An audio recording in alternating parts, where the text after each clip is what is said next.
Okay, so yes, there we go. Should be good now. We're Let me live? make sure. Yep, we are. Awesome. So Alright. whenever you want to give us the countdown, go right ahead. Sure thing. Good luck. Thanks. Alright, guys. Hi, my name is Eddaket, and this is a very long Pokemon run, but it's going to be a lot of fun, so you guys should check it out.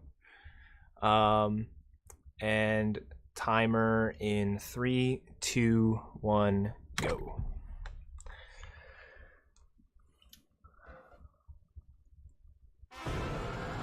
Alright, everyone, welcome to Pokemon Omega Ruby. What's up, Lexi? This is the remake of Generation 3's Pokemon Ruby, released a couple years ago on the 3DS. This speedrun is a lot of fun, and you'll see a lot of the different reasons why. To start things off, we do know RNG manipulation, so there is, if you've seen other Pokemon runs, really any run between Generations 1 and 5, you've seen RNG manip. This run has none, so this is a very old-fashioned kind of Pokemon run. To start things off right here, we're going to pick the girl character. Girl character is the better character for the speedrun. And we can go into those reasons in a little bit. Basically, having the boy rival is better. It's not necessarily having the girl character. It's having a boy rival. We'll do SS4C as our character.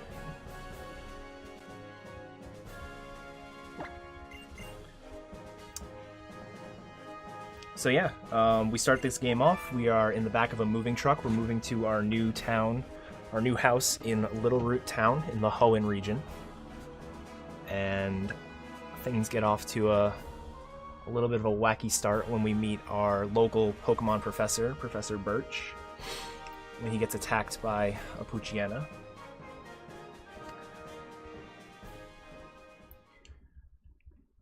So I mentioned during that intro that we don't do any RNG manipulation, which means we do have to save in front of the bag and reset for our starter.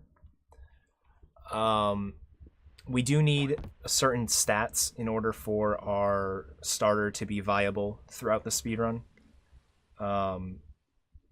Mainly our attack, defense, special attack, and speed all matter. So it's not too uncommon to get a runnable Mudkip.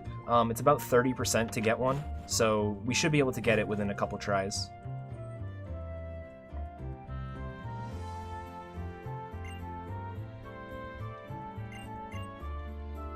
So right after the intro sequence, I went to my options and set some of the options there. I set fast text because obviously this is a speedrun, we want fastest text. We want the animations to be off because animations for moves are slow.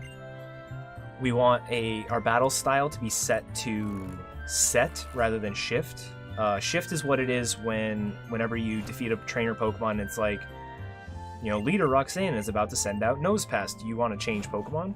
That's obviously slow, so we don't want that. And I also turned L equals A on. L equals A is a preference. It's not really needed for the speedrun. It just allows me to use the shoulder button on the 3DS as an A button. So it's a bit convenient. You hold B to run, and if you want to talk to somebody while you're running, it's really easy to just hit the L button.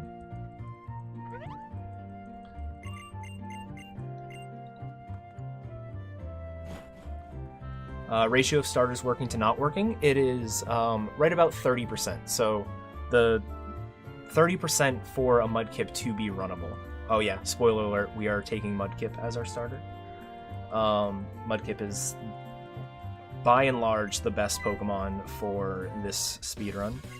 It's honestly probably, you could throw Mudkip as a starter into any of the games and it would probably be the one that you would want to use. It's just that good. The type is really good. Typing of water and ground is really good. Only weak to grass. Nullifies the electric weakness that water has, so... And yeah, Surf is really helpful. Unfortunately, we're not going to see much of Surf in this run, but we will see it at some point. Alright, so here I'm going to save for Mudkip. Make sure I say that out loud, so that way I don't accidentally not save. Because if I don't save here and I don't get a good Mudkip, that is a bit of a hefty time loss. You can see by the timer we're already at 5 minutes in, so resets in this game are pretty long. It's really not too bad. So the stats I'm looking for here, you can see them on the bottom screen. Ooh, that's actually good enough. We wanted 12 attack, 10 defense, 10 special attack, and 9 speed.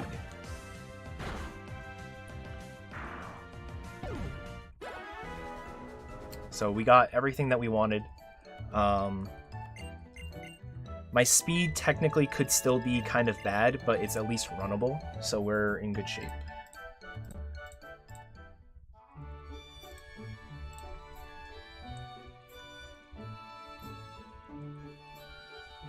So each stat has, I guess I should talk about the way the stats work. So different stats in the game have what are called IVs, or individual values.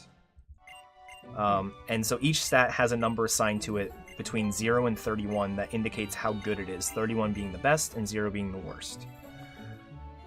In addition to just IVs, there are also natures that affect how good your Pokemon, or how good each individual stat is. So for example, if I have a plus attack nature, it means my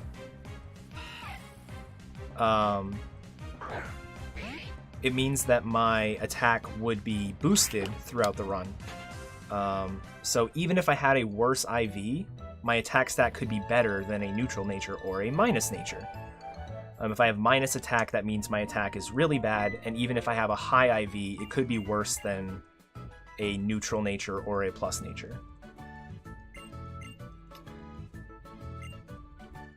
Right now, the only nature I could have, there are 25 natures. 5 of them are what we consider neutral, so they don't boost or hinder any stats. And then every combination of, let's say, plus attack minus speed, plus defense minus special defense, all of those are possible as well. At this point in time with the Mudkip stats that I have, I either have a neutral Mudkip or I have plus attack minus speed.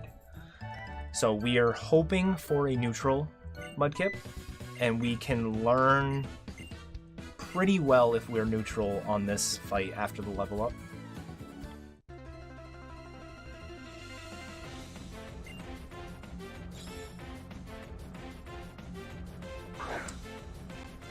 So here's our first rival fight. Pretty standard fight, not really dangerous at all. Technically, the Trico does have Absorb, and if it used Absorb, we would just be dead. But for some reason, he's AI locked into not using Absorb, probably to make it so you can actually win this fight.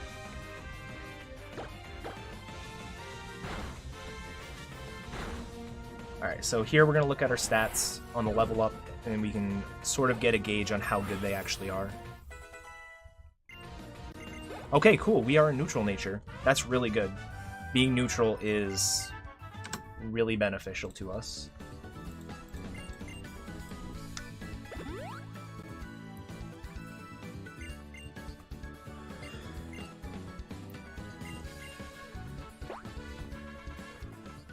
Yeah, we can see the stats that we get during the level up. For like real record attempts, you may or may not check your stats at level 5 like I did. You get more information for your stats at level 6. It is 3 minutes later, so your resets become 8 minutes instead of 5, but you know, depending on the time you're going for, saving those seconds from checking it could be worth it.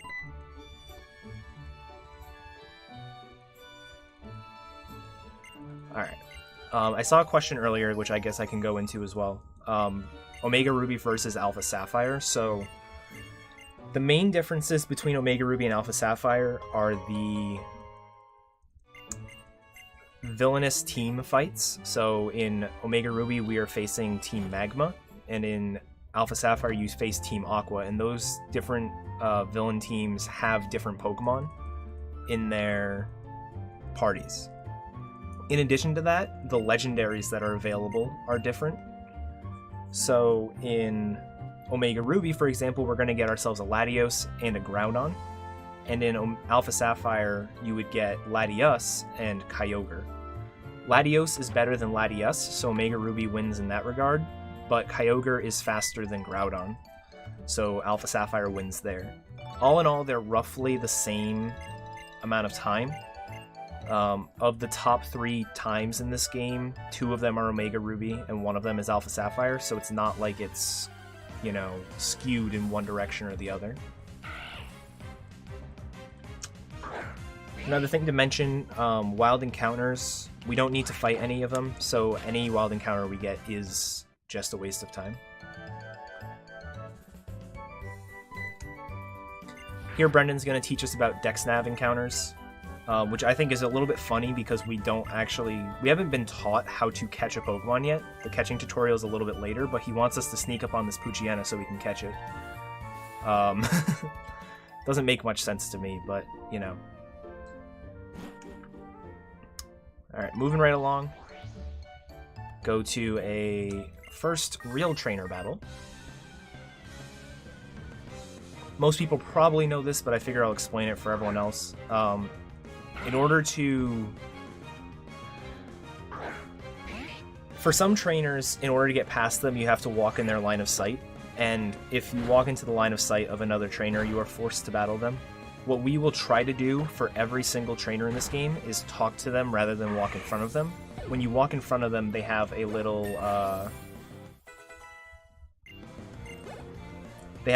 exclamation point that pops up over their head, and it takes a little bit longer than just normal talking to them. You can talk to people diagonally in this game, so that's what we use, and it's actually pretty powerful. So 1 encounter, or 2 encounters to this point, one of the encounters was forced. It's pretty good. Okay, we got +1s. So I'm keeping track of my stats as we go. It's not really important for viewers, but it's important for a runner to know, like, specifically what IVs they have for certain stats. For example, knowing if my HP and defense are bad means that I might need to pick up an extra item or 2 to make sure I can live some fights. Knowing what my speed is lets me know if I need to buy extra X speeds and that kind of thing.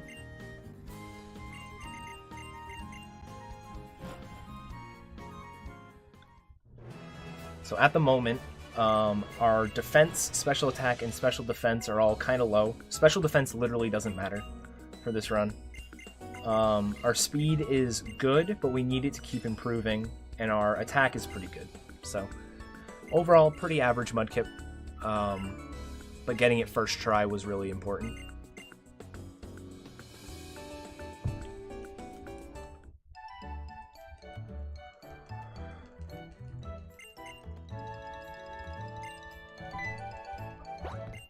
Another thing I'll mention is the movement in this game. So movement, you'll see me doing 2 different kinds of movement. One of them is with using the D-pad. D-pad is going to be used exclusively indoors, or I'm going to exclusively use the D-pad indoors. I'll also use it outdoors sometimes. Using the D-pad restricts you to certain tiles. So if you tap the left button, you will walk 1 tile. You don't walk like a half a tile or something along those lines.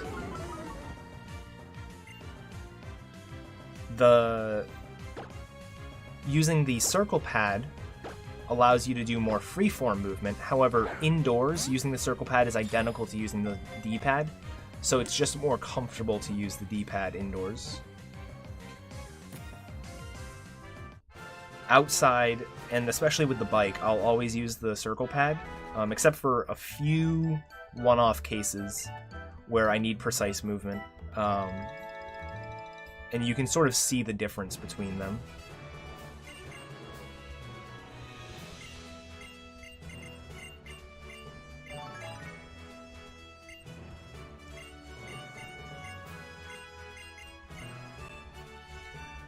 Alright, so that was our catching tutorial. Like I said, we didn't know how to catch a Pokemon, now we do. We're not going to catch a Pokemon for quite a while.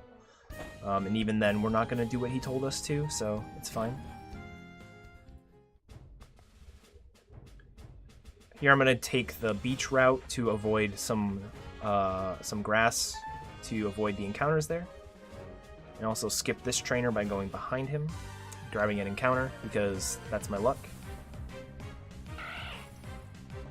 Some of the encounters here and in Petalburg Woods, which is the next area, you can't run away from. Running away from encounters is based on your speed, so if you are not faster than the wild encounter, there's a chance you can't run away from it. And when that happens, it's slow, and it also can be dangerous depending on what the encounter is. I'm going to save here. This is the first really, really difficult battle. With our speed, it's okay. We're speed tied with the Poochyena in this fight. And what that means is, just like with the wild encounters, if you're faster than your opponent, you will go first unless they use like a special move. Likewise, if you're slower than them, if your speed is lower than their speed, then they will go first. If your speed is identical, it means it's a speed tie, which means it's 50-50 chance for you to go first versus them. Right now, we're speed tied with this Poochyena, which means that some turns I'll go first, some turns they will go first. They have Sand Attack. Sand Attack will lower my accuracy and make my 100% accurate tackle do less, or potentially just not hit. Just like that. So I'm gonna heal here.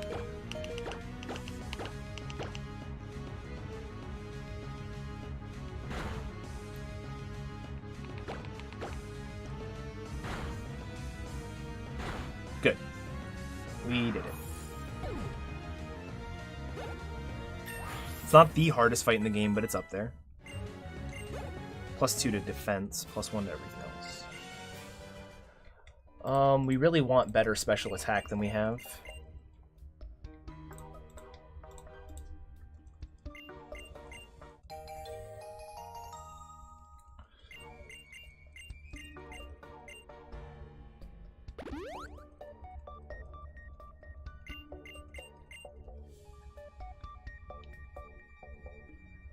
So we got a free heal there, so even though we were damaged, we no longer are. That kid completely ran in front of me, which is rude. We got a nice wild encounter. Here's also our first spinner of the run. Spinners are trainers that are going to face in different directions, and they will, for lack of a better word, spin to do so. Spinners in this game are very easy to pass. In other games like Gens 2 through 5, they can be much harder to pass. They can quick spin. And in Generations 3 through 5, if you run past the spinner, they will immediately turn to your direction. So you have to walk past them.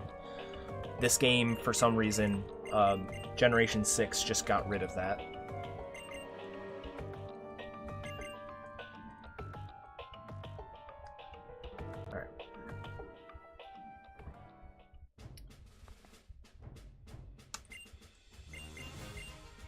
So here we're going to grab our first TM of the run. TMs allow us to teach different moves to our Pokemon.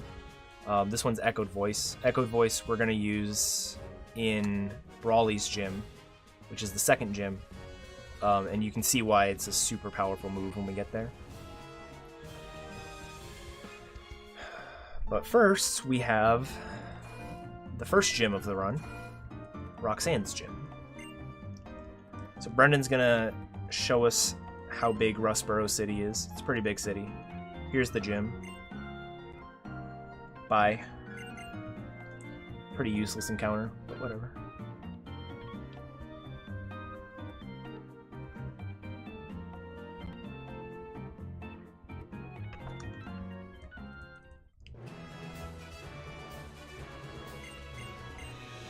So just like the other Pokemon games, there are 8 gyms in this region.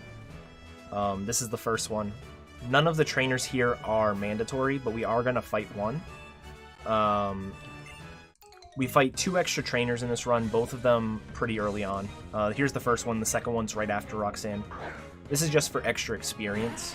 Geodudes are very easy to kill, so yeah.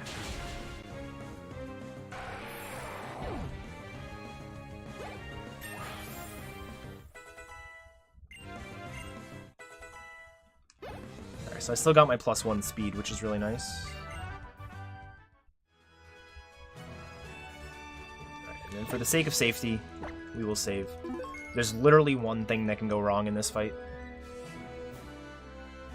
Is this any % no cheats? No. There are no glitches in this run, or in this game, actually, that would aid in a speed run. So we just call this any %. Usually this category would be called any % glitchless, but there's no glitches for us to...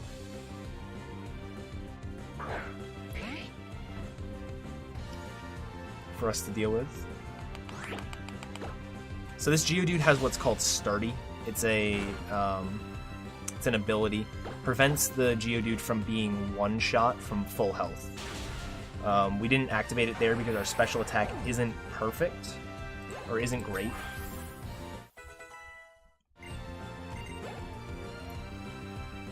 But it is a thing.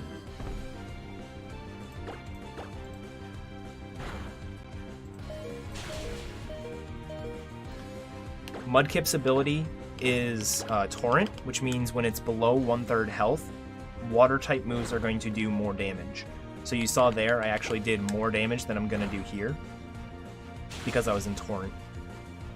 Nose Pass is pretty simple. It dies in 3 hits as long as 2 of them are Torrent.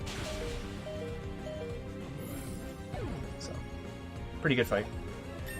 Pretty standard fight, to be honest.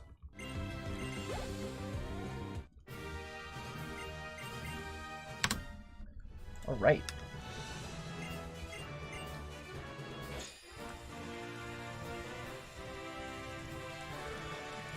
So moving right along, we got our first gym badge. We are going to, like I said, fight an extra trainer here. These extra trainers give us enough experience to be level 18 for Rival 2's Grovyle, which is important.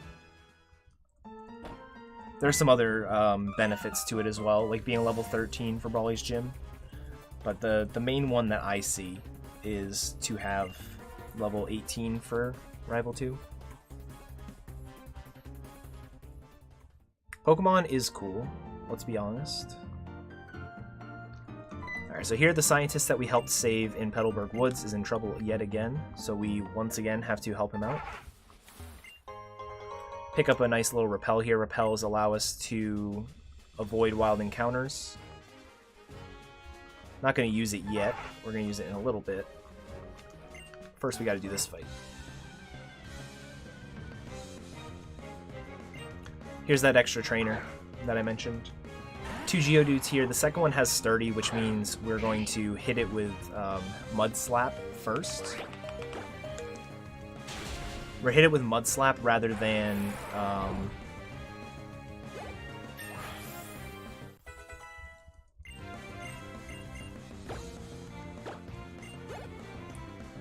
Mud Slap rather than something else, because Mud Slap allows it to lower its accuracy, and then if it uses Rock, not Rock, something, Rollout, it won't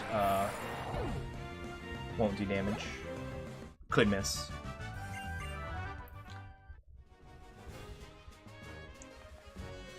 Alright, I went into that actually at lower health than I should have, but whatever. We're fine.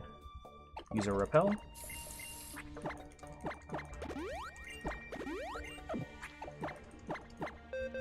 And we're going to teach our first 2 moves. First one here is Rock Tomb. Rock Tomb isn't all that useful for us throughout the run. It's only used on a couple fights, but it is kind of important. And then Echoed Voice. Echoed Voice is going to be really the reason why we can get through the second gym as fast as we can.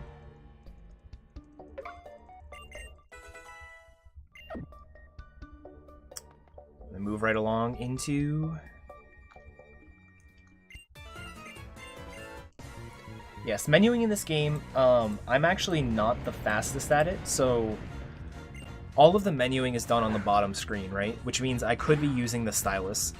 It is faster to use the stylus for literally everything, but for the actual item bag menuing, I do with the D-pad. It's just more comfortable for me. I'm less likely to, you know, misclick or something like that.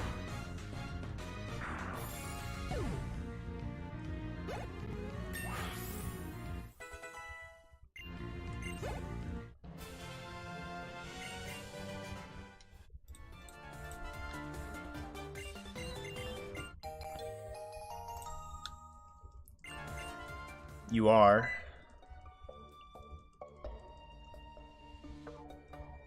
You can use your finger, yes. I actually do use my finger on a couple of them. If I'm like running or biking and have to use the go into the item bag, I will use my finger for that. Alright. So we gotta do a little bit of backtracking. We're going to return the Devon parts to the scientist, and he's going to introduce us to Mr. Stone, or I don't know what his name is. I think it's Mr. Stone.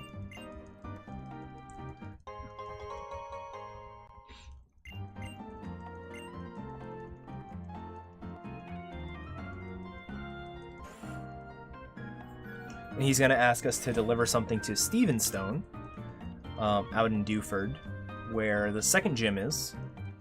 And conveniently enough, the man whose Wingull we just rescued from Rusturf Tunnel is a sailor, so we can go talk to him and sail back, or sail to Dewford Town. Dewford Town is an island off the southern coast.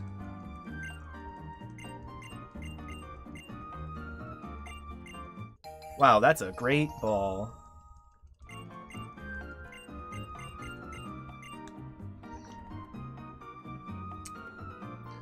Alright, at this point in the run, we can buy repels, and it's smart of me to buy 2 repels at this point.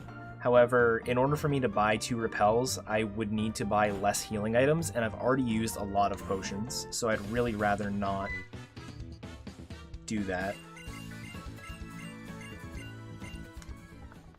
So we're going to risk it. Usually, skipping the repels here isn't too bad. You usually get 1 or 2 encounters. So I'm not too worried about it. And I'm using the D-pad for movement here, as you guys can see, because I like doing this with the D-pad. This part right here. It's literally the only reason.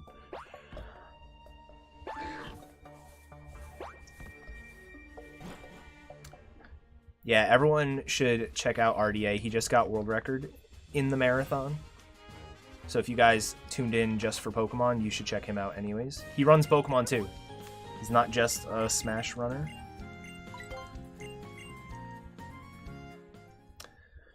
Alright, so now we're off to Dewford Town. If you got Pokerus, I actually don't know how that would change things. It's a good question.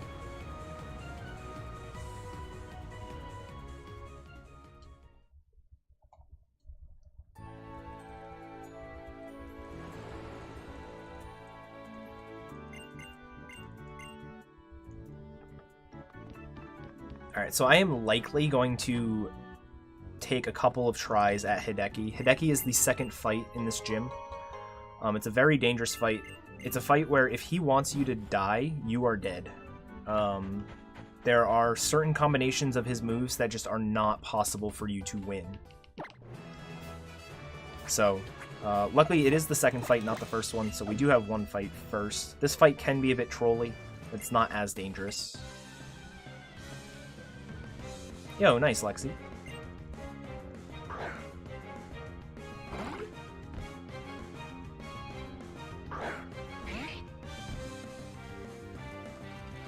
So here we're going to use Echoed Voice. Echoed Voice, the way that it works is it starts out at 40 power, and then the second turn you use it, it's 80 power. And then the third turn you use it in a row, it's 120 power. So you can sort of see where the how for lack of a better word, how powerful it is for us to use. Every turn you use it, it grows in power by 40, up until I think a maximum of 200. And a 200 power move this early in the game is just insane. Alright, I'm going to save here. My special attack is really low, so there is a 36% chance that we even 3-shot the Machop that we're supposed to. This Machop is a pain. He has Foresight, he has Focus Energy, and he has Low Sweep. Foresight does nothing. Focus Energy increases his critical hit chance, and Low Sweep will do a little less than half damage, and drop my speed. Cool. So, this fight is dangerous, as you can see. That was utter BS because he crit without having Focus Energy up, which is a 1 in 16 chance. So, what a jerk.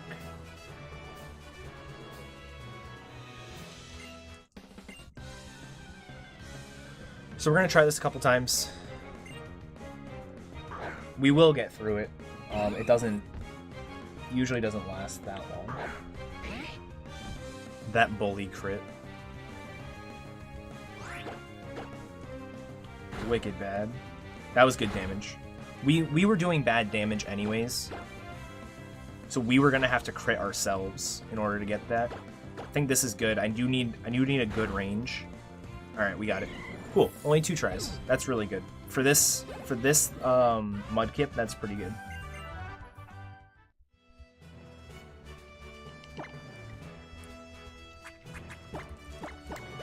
Alright, I am going to save here. This next fight isn't all that dangerous, but I just don't want to have something bad happen and then have to go back and do Hideki again.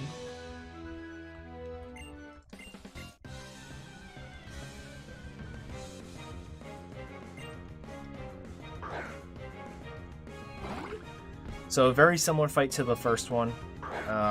Really the Metatite is the dangerous thing. It has Confusion. Confusion has a 10% chance to confuse you. And if you get confused, you have the chance of hitting yourself in Confusion. And hitting yourself in Confusion will ruin your Echoed Voice streak.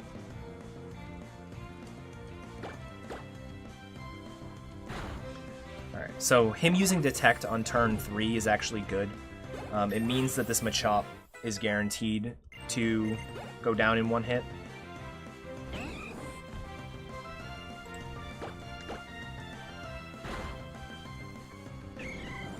Which is really nice.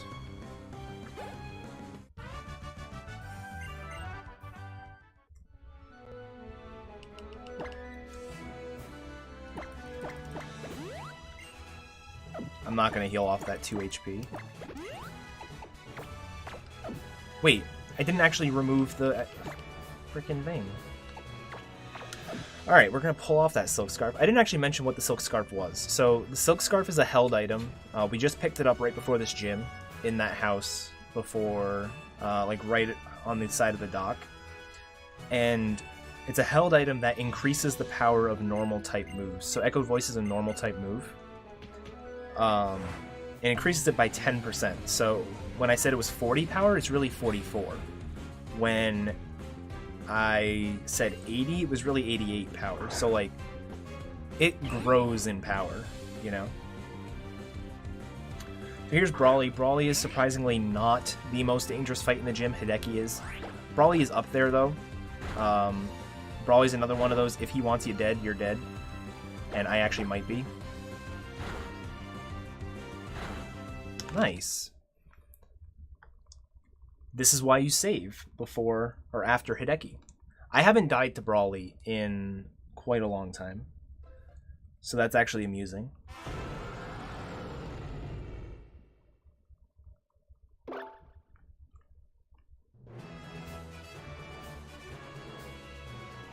we're gonna do this fight again. I'll save after this fight. It's 20%. Okay. So instead of 40, it's 48%. Or 48 power. Instead of 80, it's 96.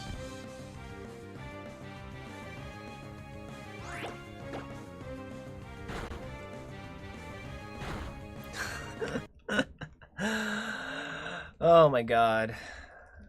Now, 4th generation of Pokemon is Diamond, Pearl, Platinum, Heart Gold, and Soul Silver. This is Generation 6. XY, Omega Ruby, Alpha Sapphire.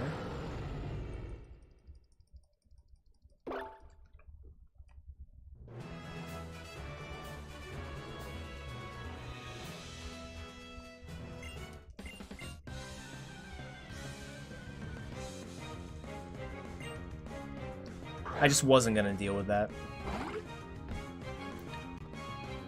I'm glad we got these deaths in there, though. I'm not going to lie. It sort of, like, makes it a little less...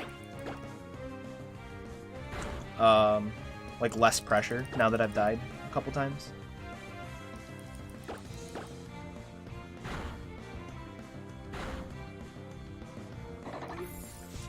Dude, that crit was nice.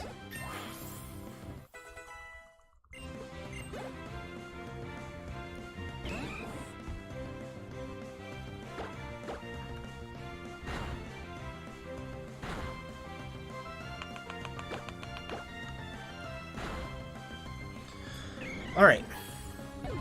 So now we do Brawly again. This time we're going to save.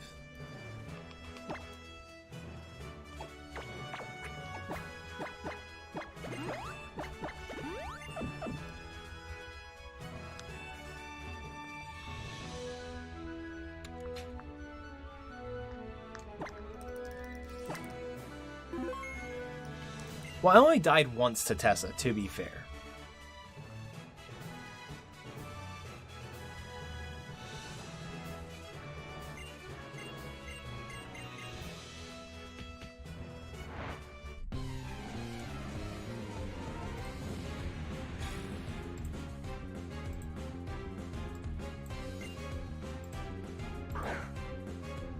Yeah, I died to Brawly in 2 turns. He Karate Chop crit me twice.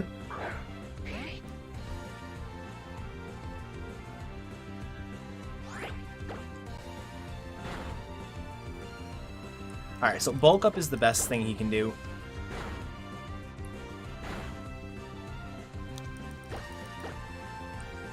Makuhita likes to not hit you for some reason. He will do it, and I've seen him do it, but normally he doesn't.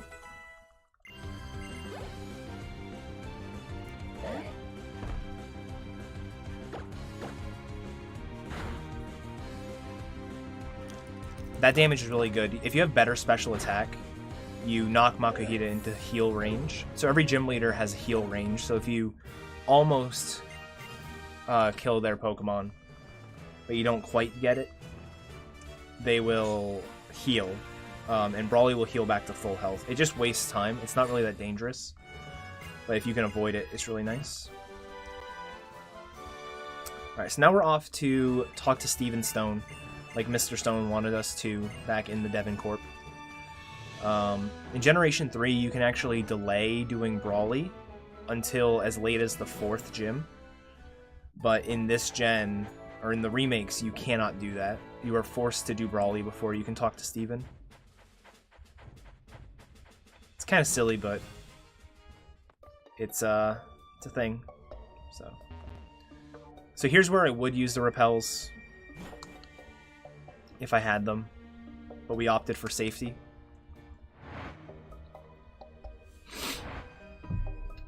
Got our first little cutscene here.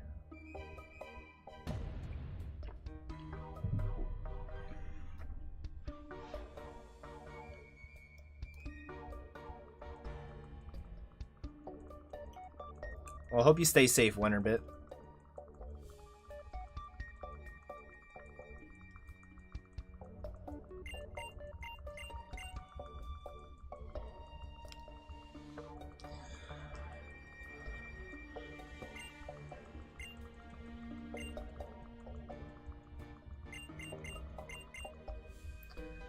So here we deliver our letter, and he's going to tell us, or give us something to give to Captain Stern in Slateport City. It's kind of funny now that I think about it, like thinking about the story of the game. So early game, you are essentially an errand boy or girl, where you're just going around doing things for other people, like, oh, deliver this to Stephen Stone, deliver this to Captain Stern, deliver this, you know?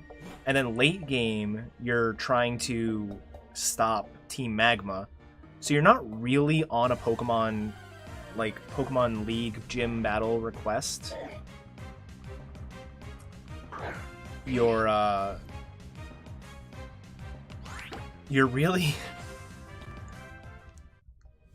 really just, like, doing things for other people, and it just happens to coincide with your gym battles.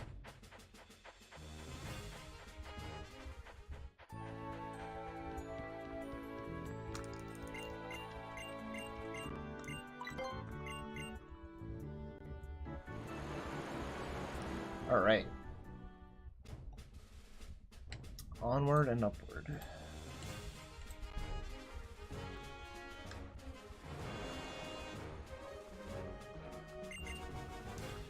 Alright, so like the Silk Scarf boosts normal type moves, there are items that boost like every type. The Soft Sand here, this is the one for ground type moves, and this one is going to be very important for us throughout the run.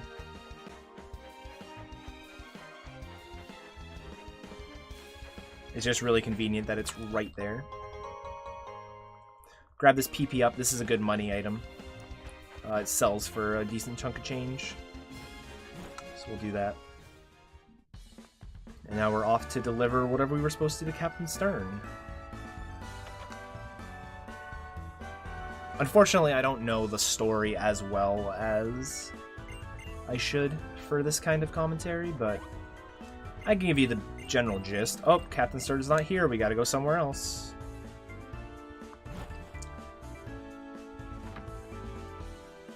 He's in the museum.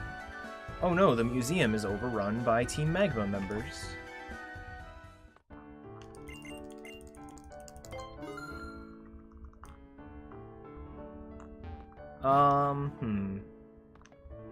I don't want to heal, so I'm going to save instead.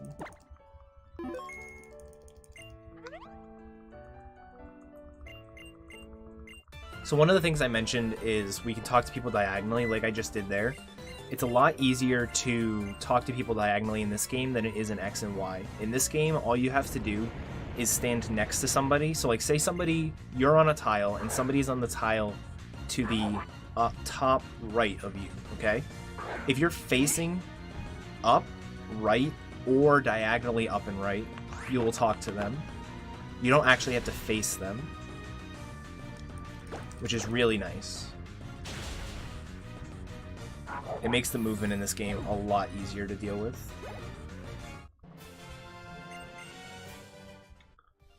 These two fights here are a lot more dangerous in Alpha Sapphire than they are in Omega Ruby. Instead of having Numels, I guess now's a good time to talk about the differences between the two evil teams. So, Team Magma is going to have Poochyena, Mightyena, Numel, Camerupt, Golbat, Zubat, Coughing, and Wheezing. Though every trainer has some combination of those Pokemon. In Alpha Sapphire, they have the Mightyena, Poochyena, Zubat, and Golbat, so the same as this game. However, they also have Carvanha, Sharpedo, Grimer, and Muck. Grimer and Muck are, in general, easier to deal with for Mudkip than Coughing and Wheezing. Coughing and Wheezing have the ability to levitate, which means ground-type moves do not affect them, and that will play a factor in a little bit. But and Grimer and Muck don't have Levitate, so they are not easily one-shottable, but they are one-shottable using ground-type moves.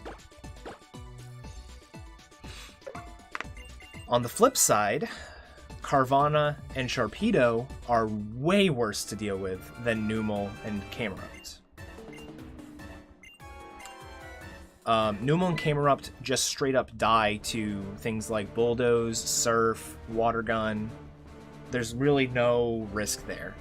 Carvanha and Sharpedo are fast. They have priority moves, which means that they can go first even if they're not faster than you. They have some really damaging moves. They have some high attack stats. They have fairly low defense stats. Like, they're pretty frail Pokemon. But you just don't have any good moves for them. So it's a lot harder to deal with. It's, yeah.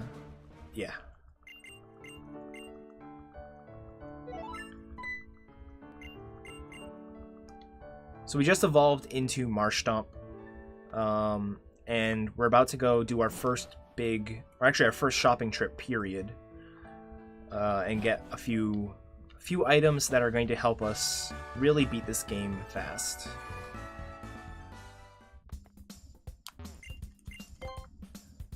X items.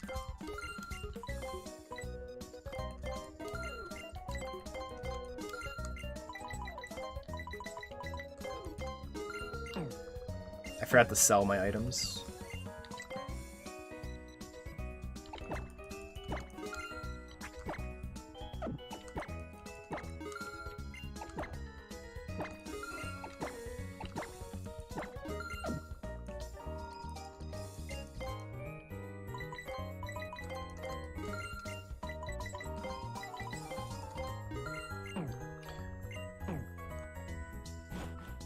Yep, all of the Mighty Yenas know Swagger, and some of the Sharpedos do. Camerupt, I honestly don't know if it knows Swagger. They never get a turn.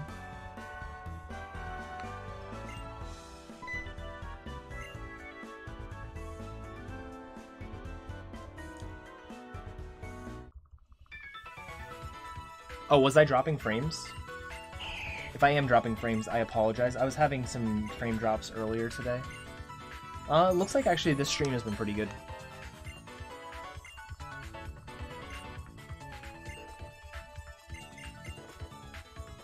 Yeah, it might be the restream.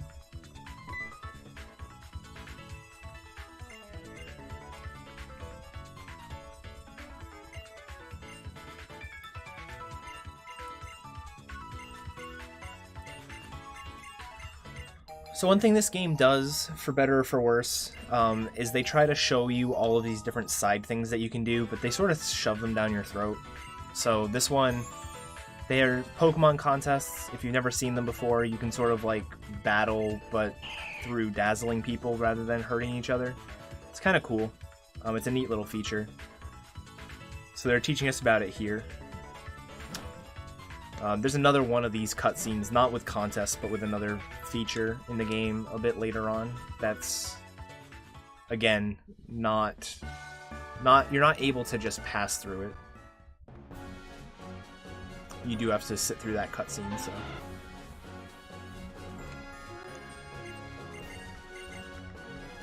There aren't that many cutscenes in this game, to be honest. Like, it gets a bad rap for having a lot of cutscenes, but it's really not that bad. There are worse Pokemon games.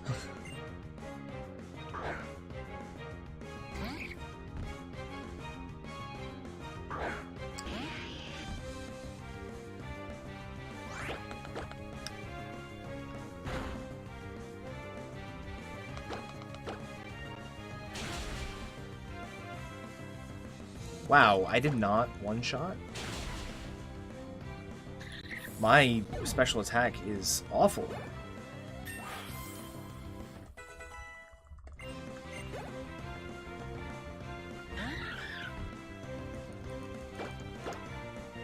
This fight, fun fact, you actually cannot take damage in this fight.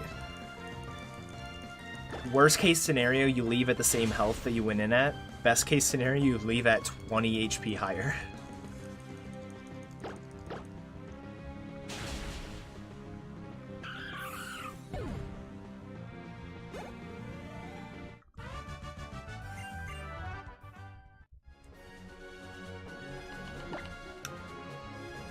Alright, so now we're going to do some more menuing.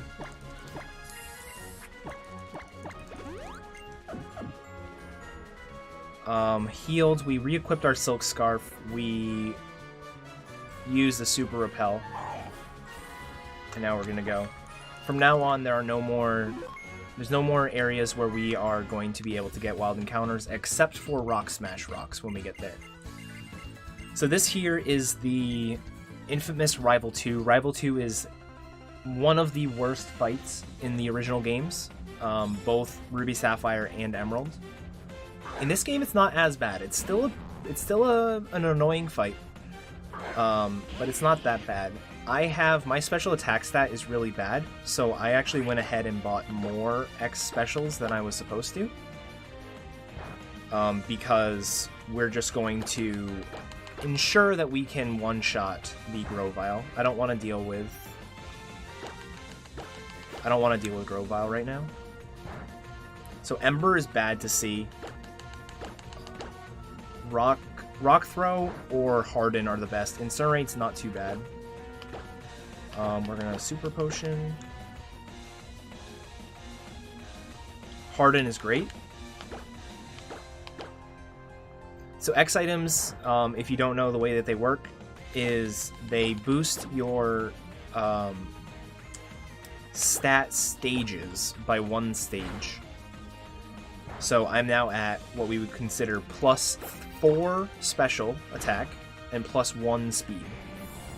+1 speed? What am I doing? No, I'm at +2 speed. What am I talking about?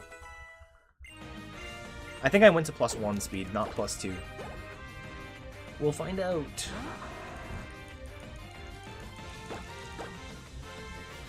Quick attack. We won't find out. It's fine. I'll find out next time I use an X speed. Yep, exactly. Stage 2 is twice the speed. I did go +2. Okay, good. So that fight there is pretty dangerous if you have bad stats.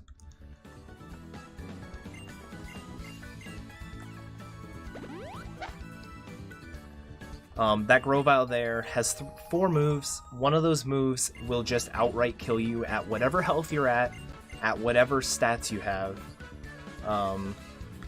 That's not entirely true, but for the most part it is. So, you really want to try to make sure the Grovyle doesn't get any turns.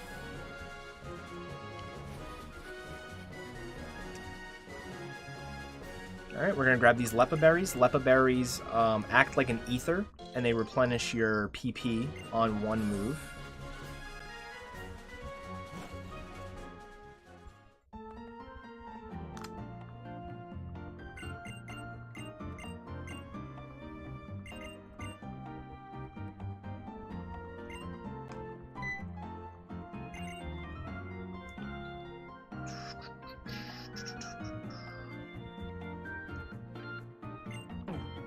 So now we're gonna go grab our bike.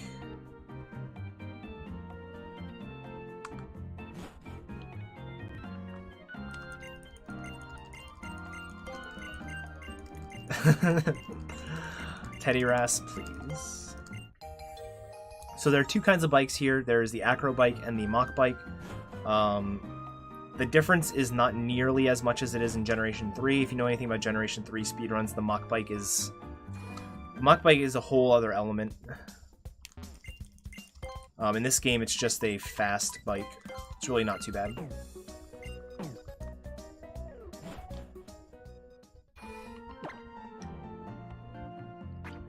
Okay, so here we're going to equip our Soft Sand, which is, like I said, the item that allows ground-type moves to be boosted. We're going to teach Bulldoze. Bulldoze is going to be our main move throughout this next section of the run. And we no longer need Echoed Voice. Goodbye.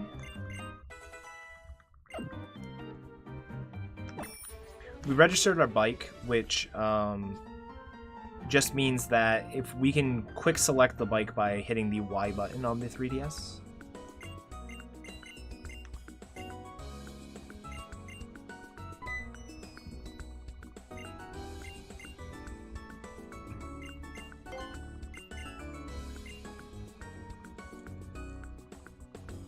So here we're going to fight Wally for the first time. He still has his Ralts, which I have no idea how he was able to train it up, because it only knew Growl at the time that he caught it. And he doesn't have any other Pokemon with him, so it's kind of weird, but either way, he's dead.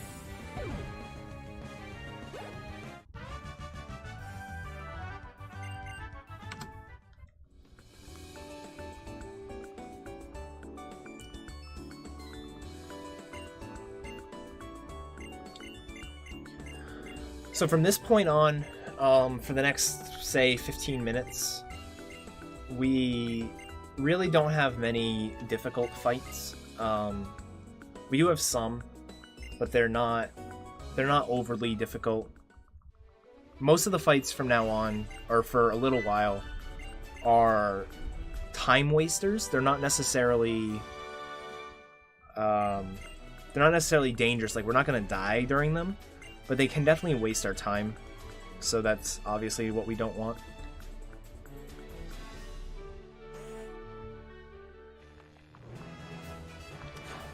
Watson's Gym. You'd think going into an electric gym with a water type Pokemon would be dangerous, but it's really not because we have the ground typing as well.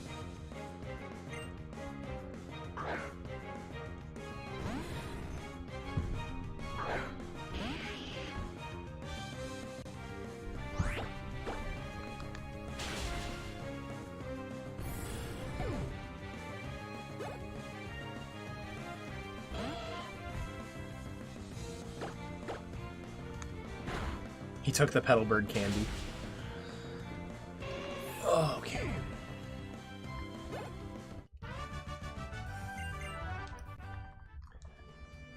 Yeah. This is the part of the run where if you're on really good pace, you have all this time. Because there's not a lot of thinking that happens right now, so you have all this time to think about what kind of stupid risks are you willing to take later on in the run.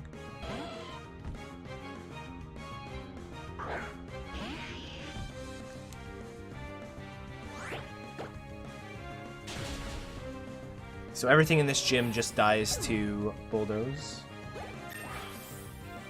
It's a really powerful move. Bulldoze. So Bulldoze does a couple things for us. Bulldoze is a 60 power ground type move. And because it's a ground type move, we get the soft sand boost as well as a same type attack bonus. Which means rather than being 60 power, it's really 99 power. With all those different boosts applied. In addition to that, if it doesn't one-shot something, it will lower the speed of the opponent. Anybody it hits, it lowers their speed. So if something was faster than us, there's a good chance it won't be faster than us after we use a Bulldoze.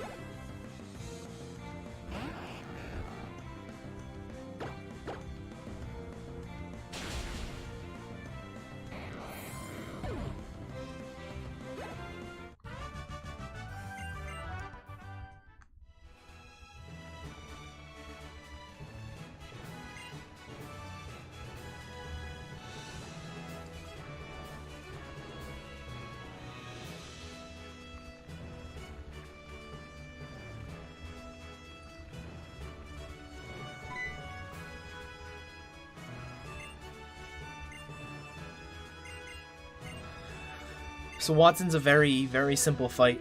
There is a strategy you can use to save a little bit of time, which involves skipping the X speed I'm about to use. However, skipping this X speed enables you to get confused by Magneton, and getting confused by Magneton is very bad.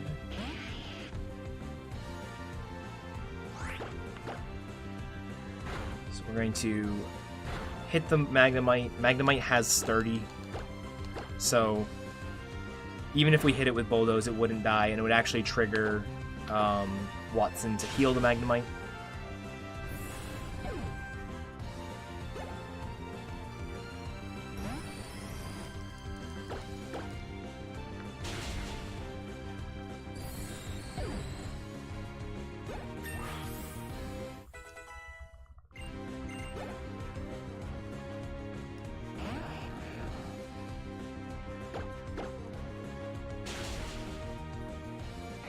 So yeah, pretty straightforward fight.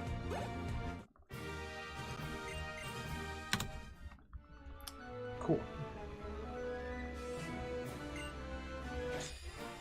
They do not need to give 2 abilities to Pokemon.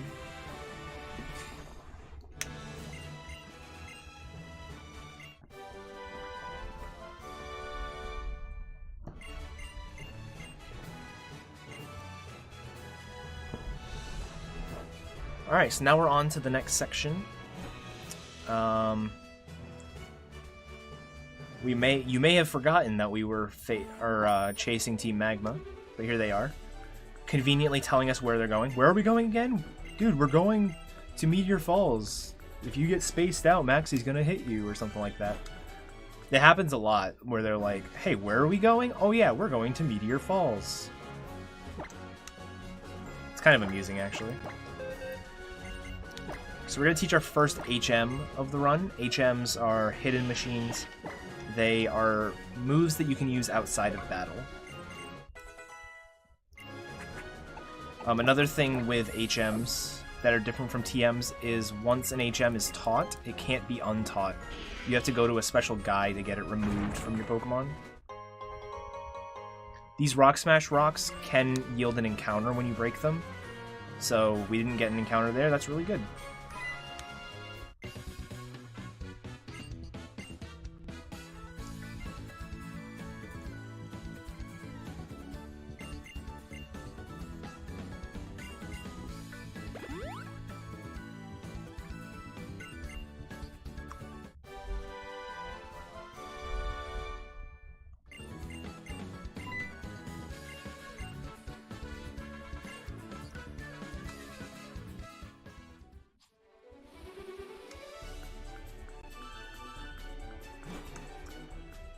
Try to avoid as many trainers as we can. That's a common theme throughout this run, is just avoid all of the trainers that you can. We're going to pick up these Persim Berries. Persim Berries allow us to heal off confusion, so it's kind of a cool thing. If you have a Pokemon that's holding a Persim Berry, and they get confused, they instantly become unconfused. So we use that actually on... We just grabbed 3 Persim Berries. We actually use that on 3 different fights.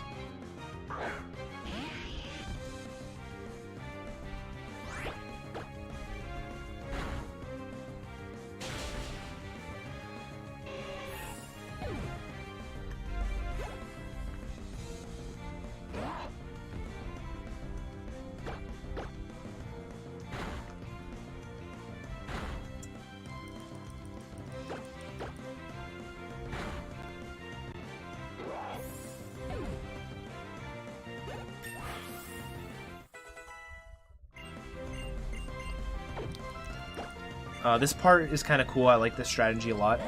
So this Makuhita doesn't die in 1 hit. So what we do is we use an X attack on turn 1 because he's going to use Fake Out. The way Fake Out works is it causes you to flinch. So it would have taken us 3 turns if we didn't use the X attack, even though it's really a 2-shot. It's kind of a neat little strat. Not too bad. Alright. Here's another forced cutscene. Here they're going to teach us about secret bases. Secret bases are... I don't even know how to describe them, because I've never actually done or used them in any way, but...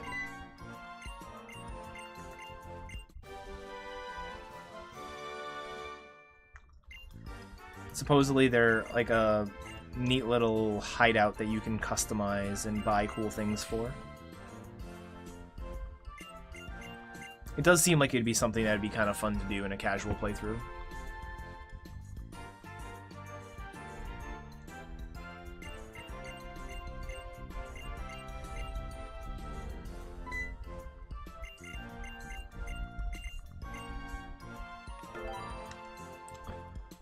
So this guy, he gives the same type of spiel in Generation 3, but you'd actually have to talk to him. I didn't talk to him, I just sort of like entered his area, and he just came in and was like, hey, what's up?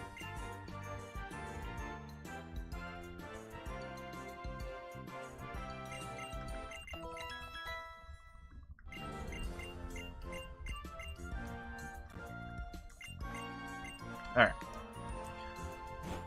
It's about 1.5 minutes long. It's really not too bad. It's a nice little break. It gives you like a little bit of a breather before the next section.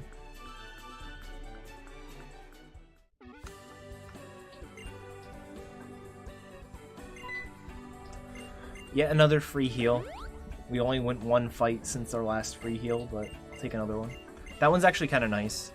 It replenishes the Bulldoze PP. Bulldoze PP on this next section is a little tight. Can you talk to the kid?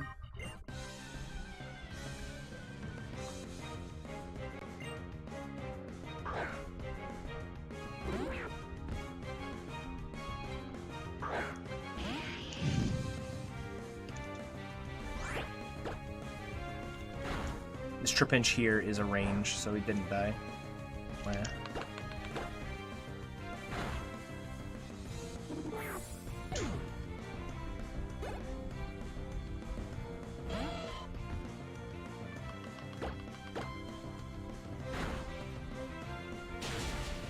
I should heal before the Meteor Falls fight.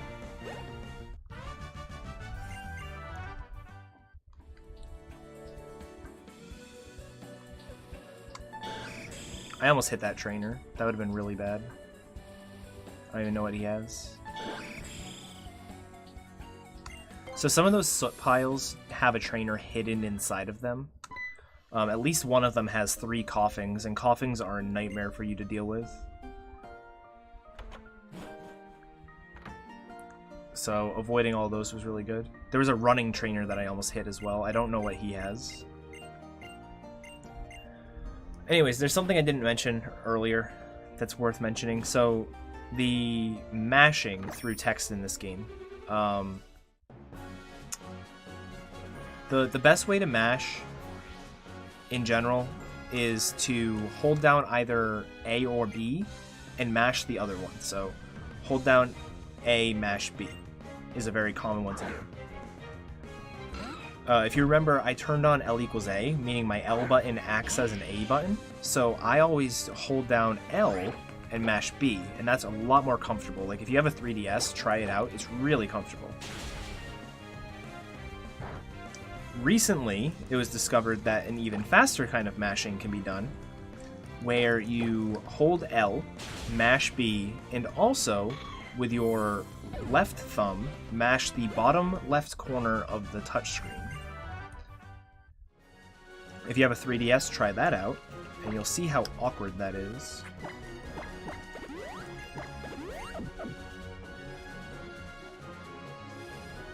It's a bit faster because you can just... There are more chances for you to hit the frame to clear the text box. Text in this game moves very fast. It moves at 8 characters per frame. And 60 frames per second game, you can sort of see how fast that is.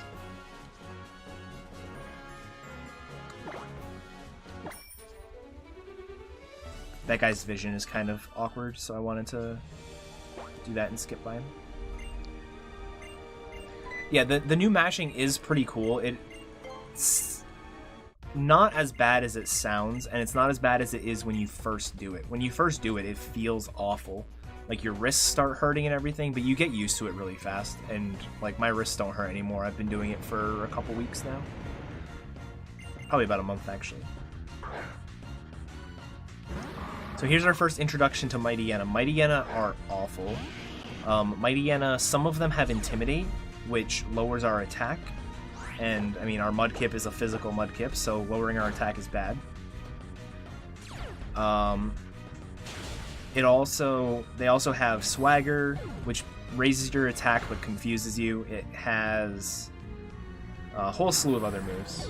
So every Mighty Yenna we face is annoying in some way.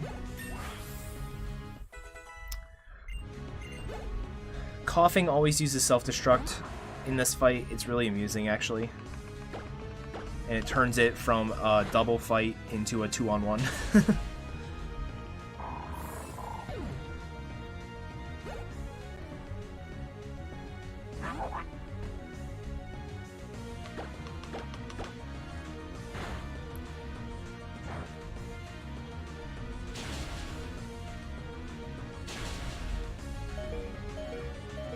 I got burned. That's actually really bad. Monka S.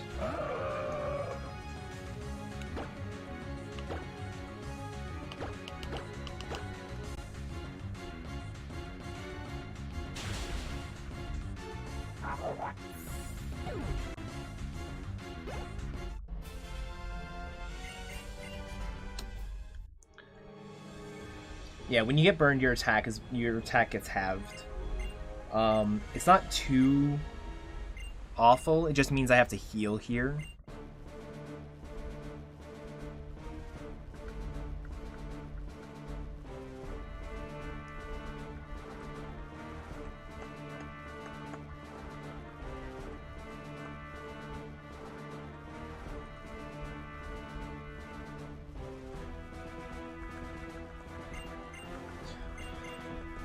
So here we get introduced to Team Aqua. Team Aqua is the other evil team, but they're not as evil in this game. Roles are reversed in Alpha Sapphire.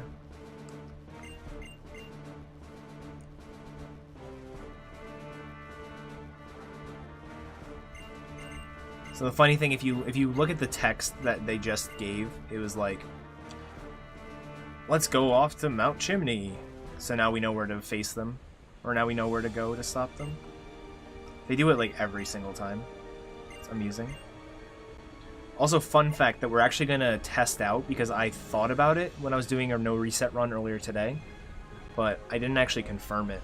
I'm pretty sure that the trainer right outside of Meteor Falls, the one that had the Aeron that we hit with Rock Smash, I'm pretty sure that is the last mandatory non-Team Magma trainer that we have to face outside of a gym.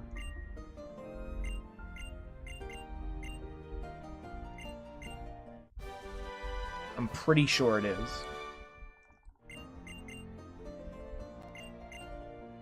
Oh, until Victory Road, sorry.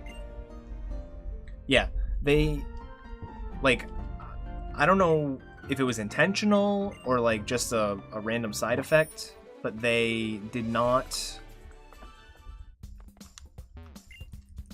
add all that many extra trainers that were like required for you to beat the game.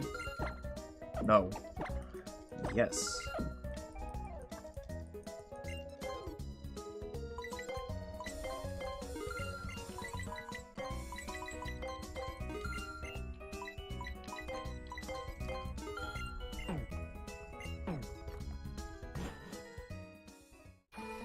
Do we have time for some donations? Sure.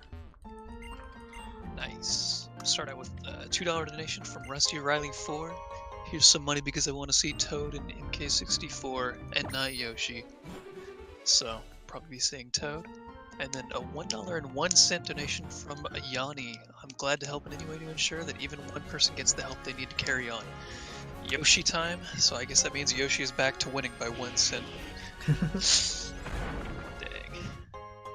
That's awesome. And this is all going to AFSP, American Foundation for Suicide Prevention.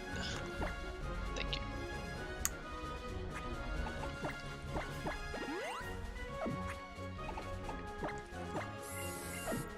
Alright.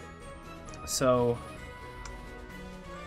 I went ahead there and did the full heal to heal off the burn. I also picked up an X defense. I wasn't scrolled to where I needed to be in my notes, and I didn't want to miss the X defend if I actually wanted it.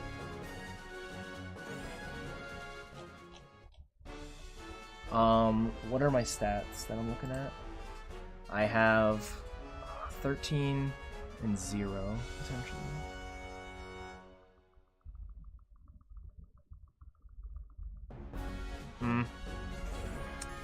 I actually didn't really need it.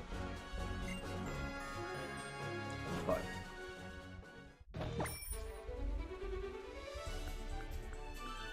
whatever, not a big deal.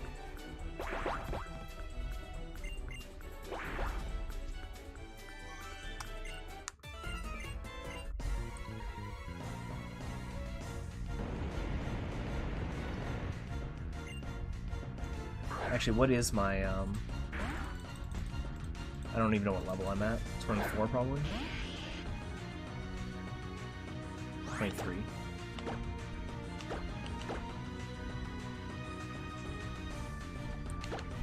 Nice, we already have gotten rid of 2 of our full heals. That's not good.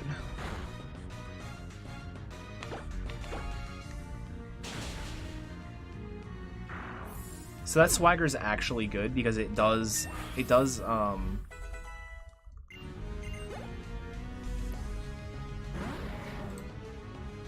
improve our chances of killing this in 2 shots, or it makes it possible to kill it in 2 shots.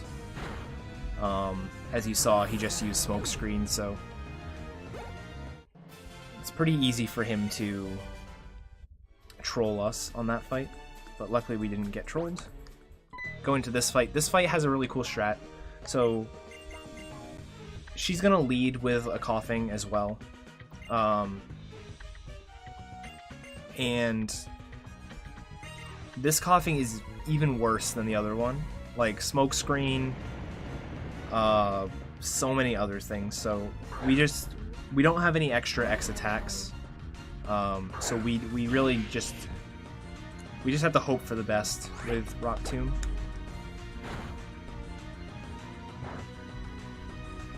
Sludge is actually bad.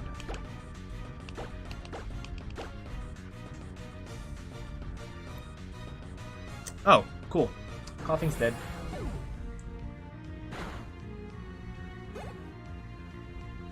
Nope, you don't have to fight any there.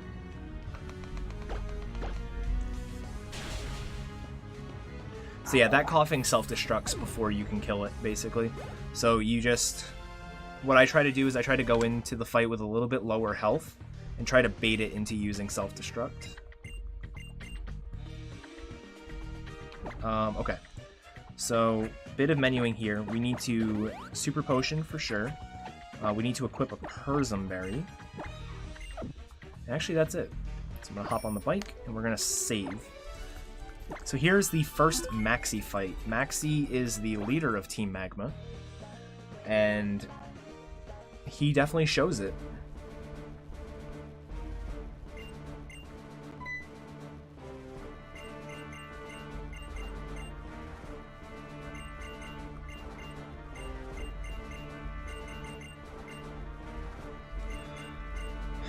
So I'm going to play it a little bit safer than I normally would on like a me run. We're going to go for some better guaranteed ranges. So Perfect World, the Mighty Enna uses Swagger on turn 1. That's a Perfect World. Perfect World. Look at that, dude.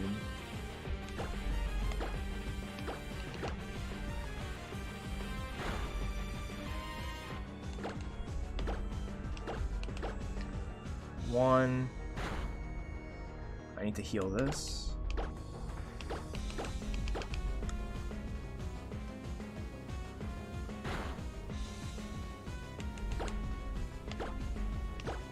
Two. Okay.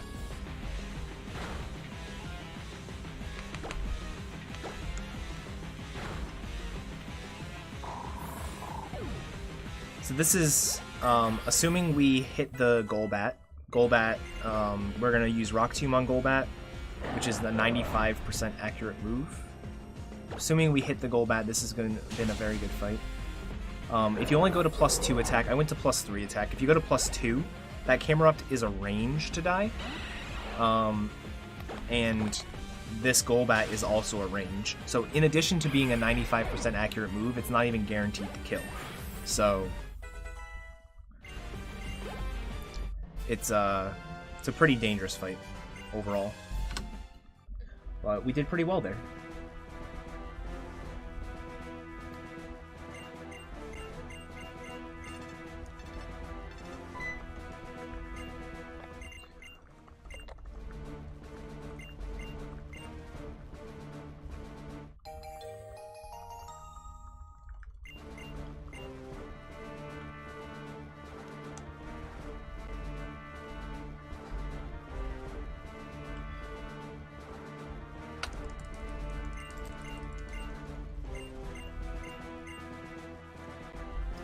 Alright, so we are going to we're going to heal up. We're going to re-equip our soft sand because we did get rid of it.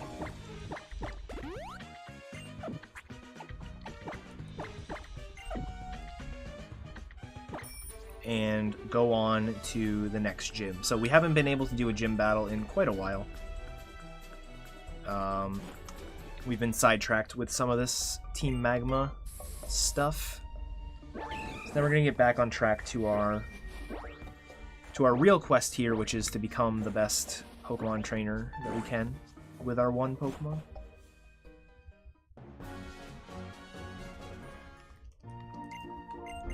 Do you happen to have another moment? I do. Okay, nice, because we actually have more donations. We Nice. have $5.99 from the name is just the peach emoji. This is Dear Mario, I baked a cake for you. Please come by the castle and I will. Wait, no, I'll deliver it. BRB getting my cart. Wartab has donated $10, but he didn't donate it. Donate it to anything. You gotta choose a poll or something, man. And last we have another one by Rusty Riley 4 again, $3.69. Can't believe this injustice. Toad will not be beat by Yoshi or Peach. And there we go. Nice. Thank you everyone for those donations. They're going to a great cause, so.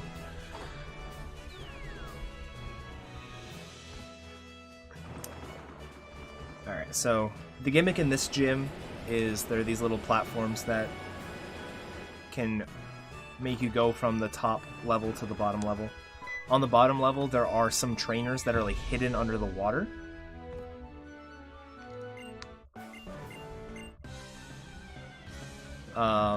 So when they're hidden under the water there, if you walk within one tile of them, they'll pop out and fight you. So that's why like my movement looked kind of weird. It was because of that.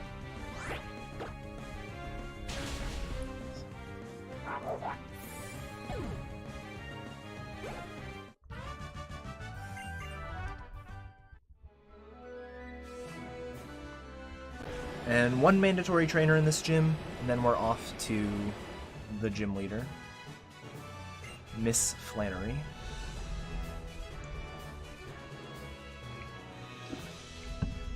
Flannery's a nutcase. She's crazy.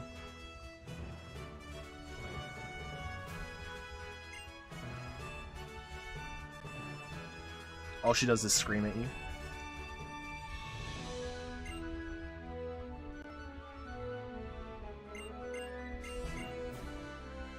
Hiya!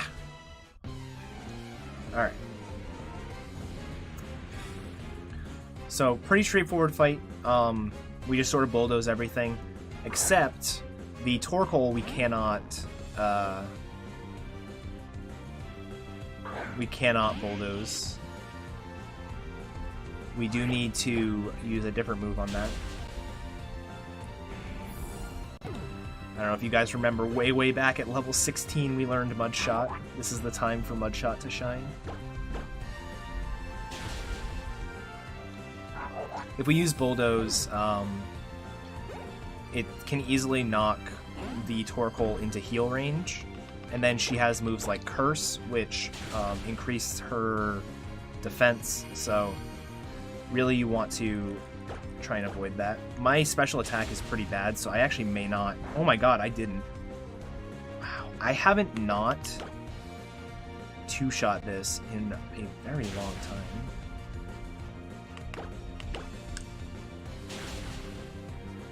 That was a nice crit.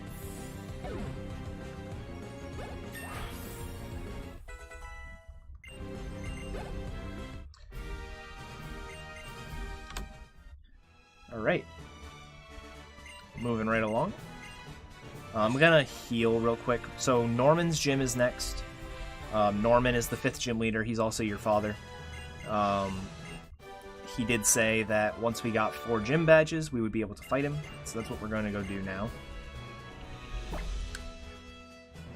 The trainers in Norman's gym are just awful. They're some of the hardest fights in the game. Wow, my repel wore off really early because of my dumbness in the trying to get in the door.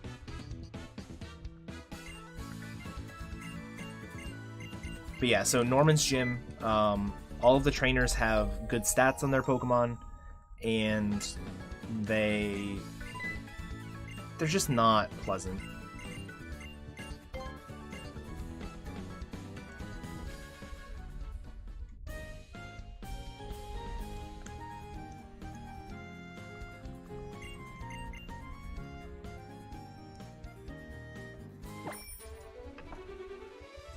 Alright, so this first trainer here, so every room in this gym has a gimmick to it. So this gimmick here is the accuracy room. So she's going to use an X accuracy to start off the fight. And what an X accuracy does is, just like an X attack or an X speed, it increases her accuracy by 1 stage. Then she's going to use the move attract. Usually she'll use the move attract, which, because we are opposite genders, I used the wrong move. That's actually an issue. Because we are opposite genders, I might be immobilized by love, like that. Then she'll use Sing, which will put me to sleep, and like that.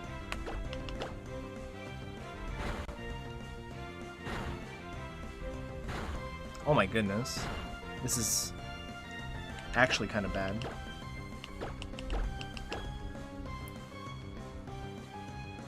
I don't want to use a full heal here because I've used too many full heals.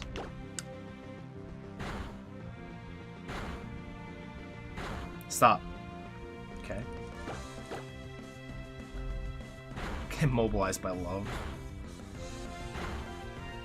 Stupid Pokemon.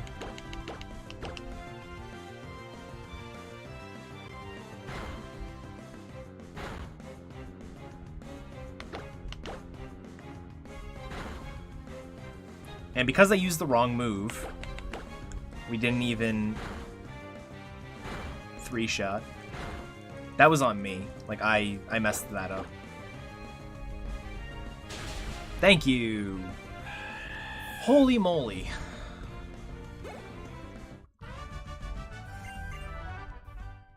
She just wants your money. Alright, so first room down. That's usually not too bad. Second room here, gimmick here is the recovery room. So if we hit the Lanoon down to low health, he will use a super potion. That obviously wastes time. So we're going to try really hard to make that not happen.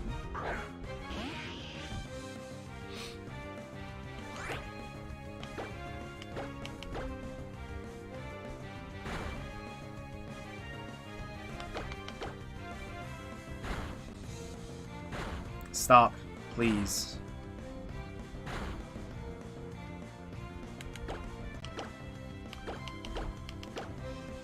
This gym really likes these multi-hit moves, let me tell you. Bestow interesting developments. Stop, please. Please stop. Okay, good.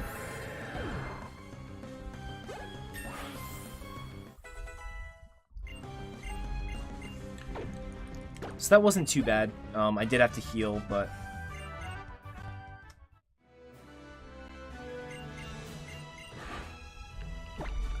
Alright, so now we're going to heal yet again.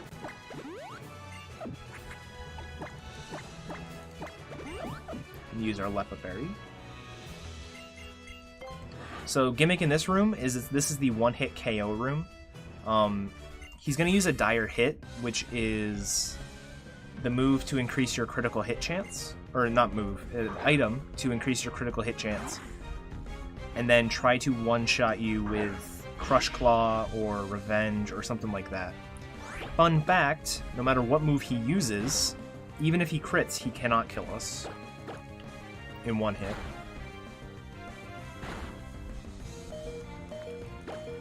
That looked scary, but it really wasn't.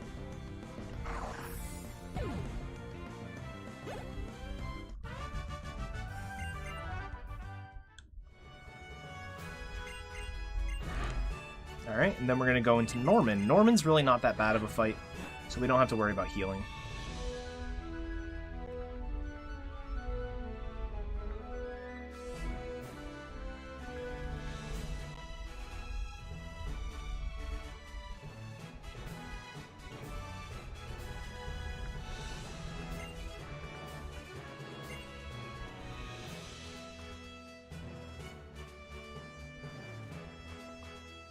Just kidding, Norman's terrifying. We have to heal.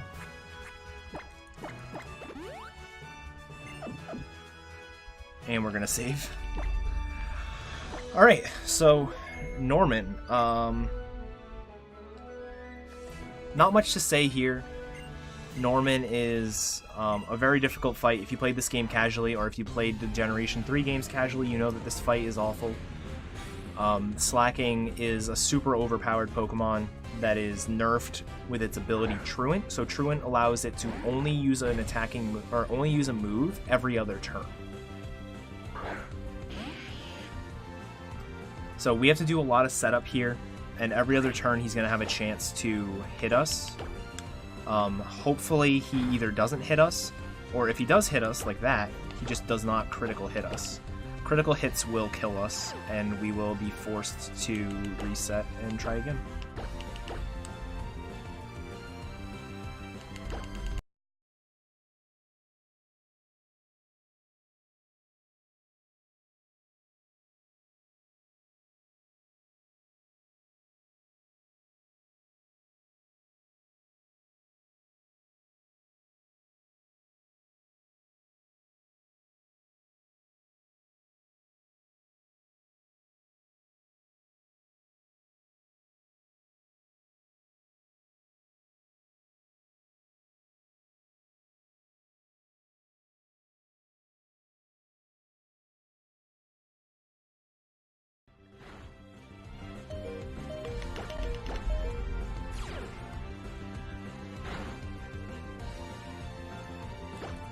Oh, that's awkward.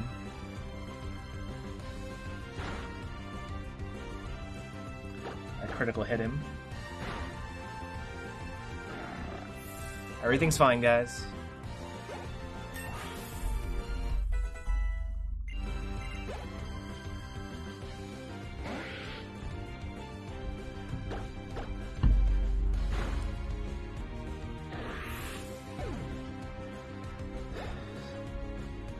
Alright. This slacking is kind of dangerous. There is the smallest chance in the world that he can one-shot us from full with no critical hit. Oh. Oh. Monka S.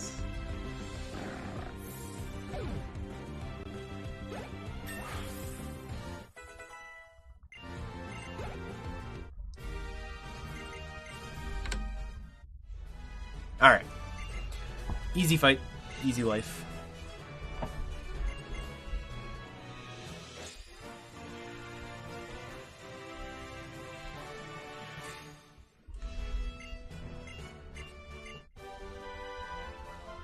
So, I hope you guys liked Marshtomp's stupid little face. You're not going to get to see it much anymore. One of the major differences between this run, or this game, and the originals is actually this section here. So after beating Norman, you're supposed to go back to Mauville, which we're going to do right now, and surf to the east of Mauville and continue on toward Four Tree City. And we're still going to do that, but we're going to take a slight little detour that the game actually forces you to take. It's not even like I'm going out of my way to do this. This is actually part of the progression of the game. You have to do this section. And all of the events turn out the way that I'm about to do them.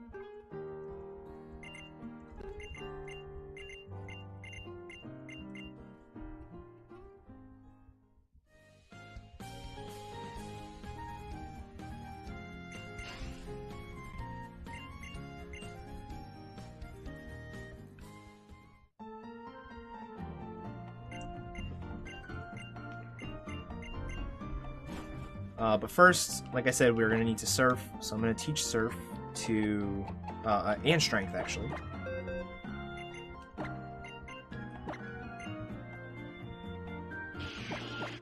To our Marshtomp.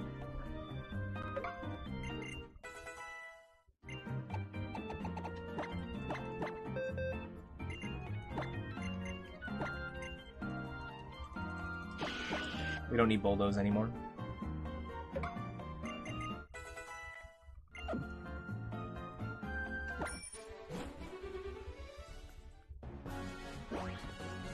No, we don't have to catch anything to teach HMs. It does save time to teach them just to Marshtomp. That's a good point, I never mentioned that. The typical formula for a Pokemon speedrun is you have your main Pokemon, usually the starter, sometimes it's a Pokemon that you catch, and you use that as your main Pokemon throughout the entire run, and you have a couple of extra Pokemon that you catch just to use HMs, so HMs like Cut, Strength, Surf, things like that. In this game, Cut is not required, so you don't have to worry about having a Cut slave. All of the other HMs can be taught to Marshtomp except for Fly. Fly is the only HM that cannot be taught to Marshtomp. And Cut, obviously. Fly isn't really required, and the game, ever so graciously, gives us a free Latios. So, what we can do is teach HMs to Marshtomp as we move through the game, and then as we go, we teach those HMs like Strength and Surf and Rock Smash. And now it's not our main Pokemon anymore. It becomes the HM, you know, the Pokemon that we throw all our HMs onto. So it's a pretty neat little formula for this game where it definitely different than the typical Pokemon formula, but it's semi-familiar once you get to this part, because now I'm main switching, and my old main becomes the HM slave. So yeah, this is all very different from the Generation 3 games. Generation 3, you get Latios and Latias by roaming Pokemon? Something like that. In this game, one of them is just straight up given to you.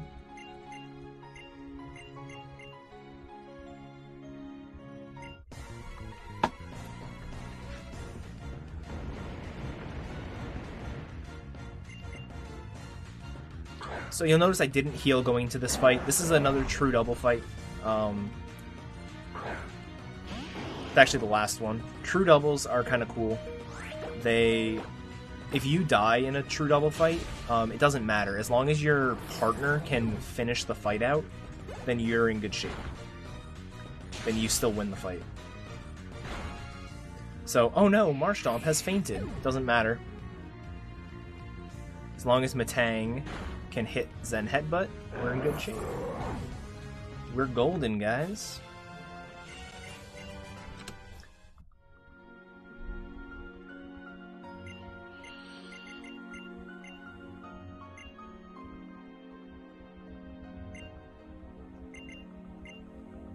So he heals up our Pokemon, which, again, I mean, one of them just died, but that's fine.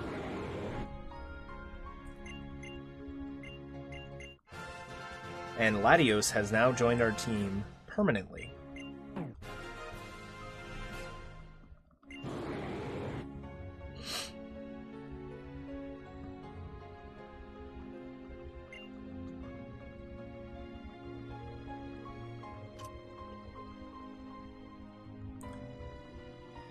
We also are given our Mega Bracelet. So Mega Evolution is something that was introduced in Generation 6. If you have a Mega Stone for a specific Pokemon, you can Mega Evolve, which allows you to... basically, the Pokemon that Mega Evolves becomes a stronger version of itself.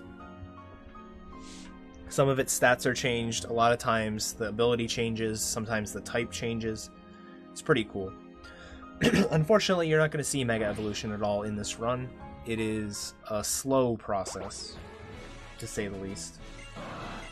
And it wouldn't really help us out in any cases. You will see Primal Reversion later on, which is kind of like Mega Evolution, but it is a bit different.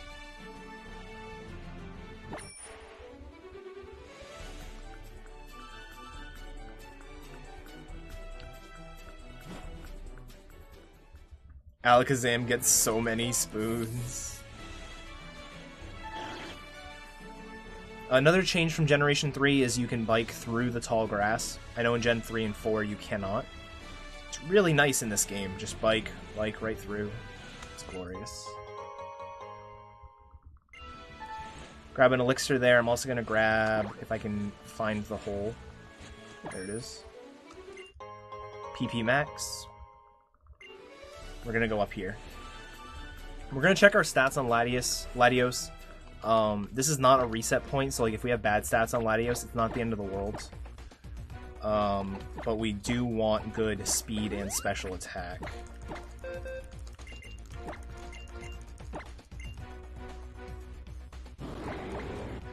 Neither speed or special attack are all that good. They're not bad, but they're not great.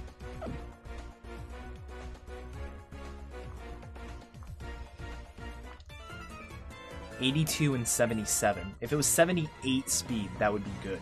But it's 77, which is butt. And then 82 special attack is not very good either. This is going to be an interesting section, to say the least.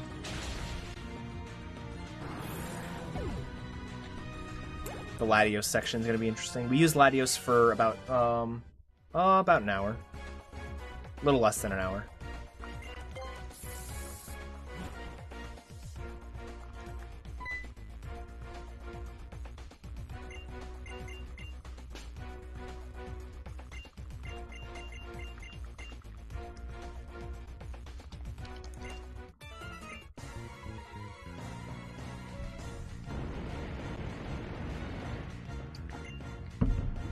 So anyways, this section is much different between Alpha Sapphire and Omega Ruby. In addition to the villainous teams having different Pokemon, you also have to worry about Latios being worse than Latios overall. It has worse special attack stats. So for example, without a boosted nature, the highest special attack that... oh, that's awful. The highest special attack that Latios can have is 80 at level 30, okay? My special attack, which isn't good, mind you. It's really not good. I don't know why I went into my menu. Whatever. My special attack right now, which is not even good, is 82. So your special... My special, which I'm saying is bad, is better than almost every Latios.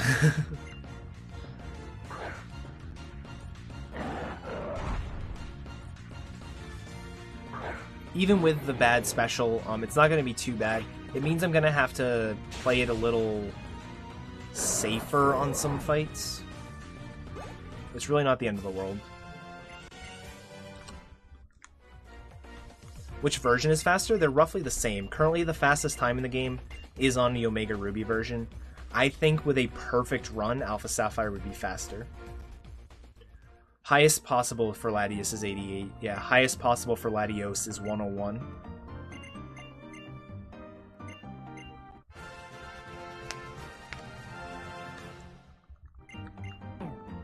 Here we get our cast form. Cast form itself is pretty useless, but it comes with a very useful item held on it.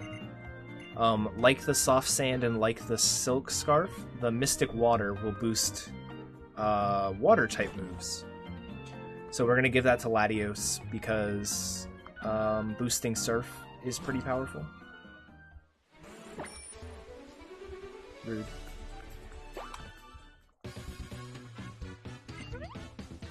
Cast form is useless. Come on.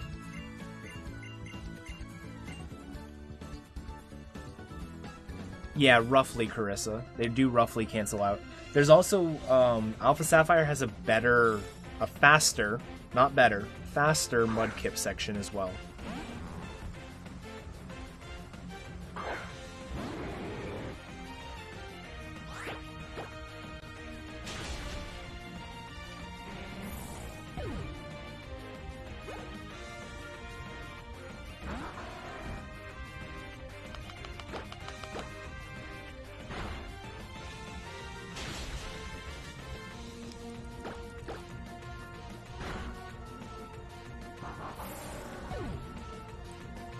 Oh yeah, this rival fight is barely worth talking about. It's not nearly as bad as Rival 2, and Rival 4 is way worse. Rival 3 is just sort of there.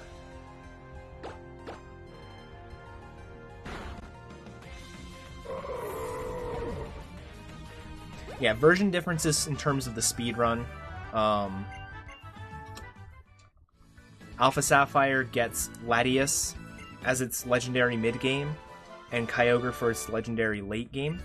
In addition, Team Aqua has Carvanha, Sharpedo, Grimer, and Muck. For Omega Ruby, Latios is the legendary mid-game, Groudon is the legendary late-game, and then Team Magma has Numels, Camerups,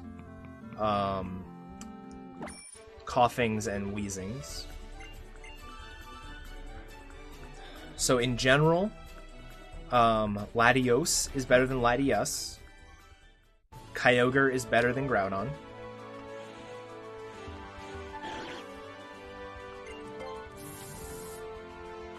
Numels and Camerups are easier to deal with than Sharpedos and Carvanhas. And Grimer and Muck is easier to deal with than Coughing and Wheezing. So it's a pretty fair trade-off for the most part. Part of the problem is Alpha Sapphire is a way more dangerous game. Like, it's just as fast, but it's dangerous. There's a lot of places that can kill you. And that still holds true in Omega Ruby, but it's not nearly as bad.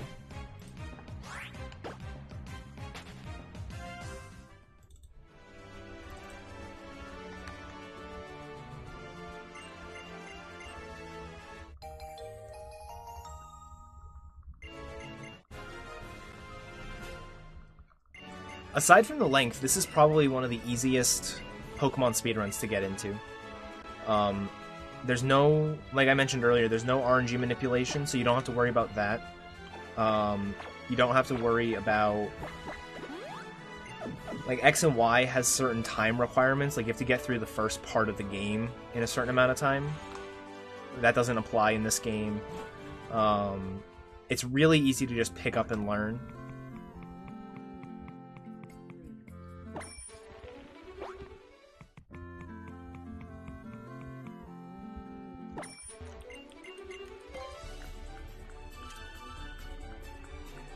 Yeah, for some games, RNG manip is very hard.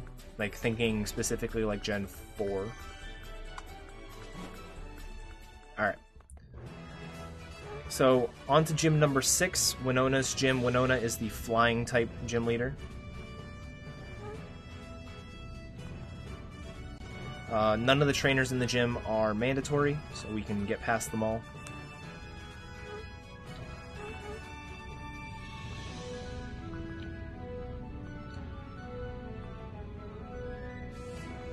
Pretty easily.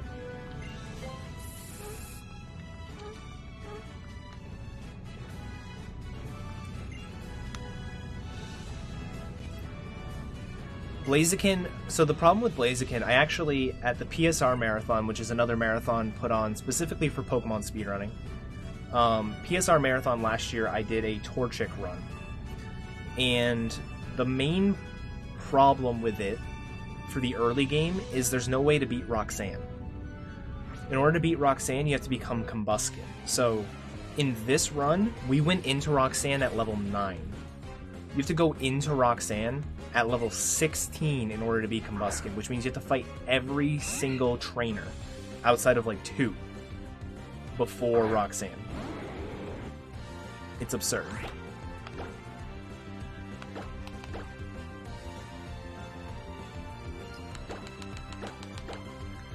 Okay, so Swellow has Double Team. Double Team is, as you can see, pretty bad. As soon as we hit it once, we're fine. We just have to actually hit it. Here would be nice. Good.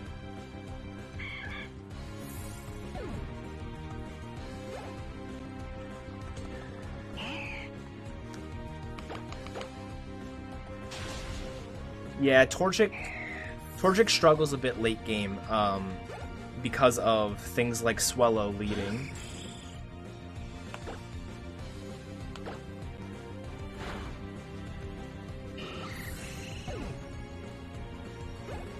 So it could be done, but it's a rough run. If you want to check that out, you can search for it on YouTube, I'm sure. I did it last year at the PSR Marathon.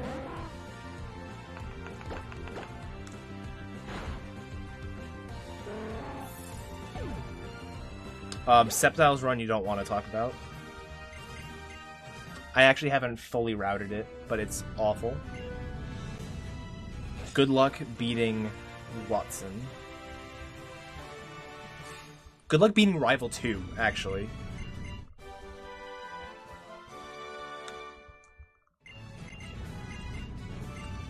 Yeah, we like to do Wonder Trade races of this game, which, as the name suggests, basically we go through, get to the place where we can start Wonder Trading, Wonder Trade with random people until we get a Pokemon worthy of doing the run, and then do the run with that Pokemon. The main criteria, I have like 3 main criteria for beating, or for choosing one of those Pokemon from Wonder Trade. The first one is, can this Pokemon beat Roxanne? And surprisingly enough, a lot of Pokemon can't. The second criteria is, how does this Pokemon beat Watson? Again, decent chance that there's no way for them to beat Watson, or it's going to be a struggle. Third criteria is, how do I handle Tate and Liza? And we'll get to Tate and Liza and see that fight in a bit.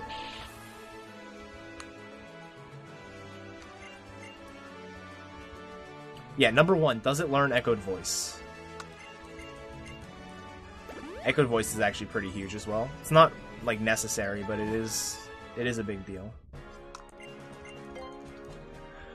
Alright, so now we're on to Mount Pyre. Mount Pyre is where Team Magma has gone to next. They're gonna go steal the red orb from the old couple that lives on top of the mountain or something like that. I don't know.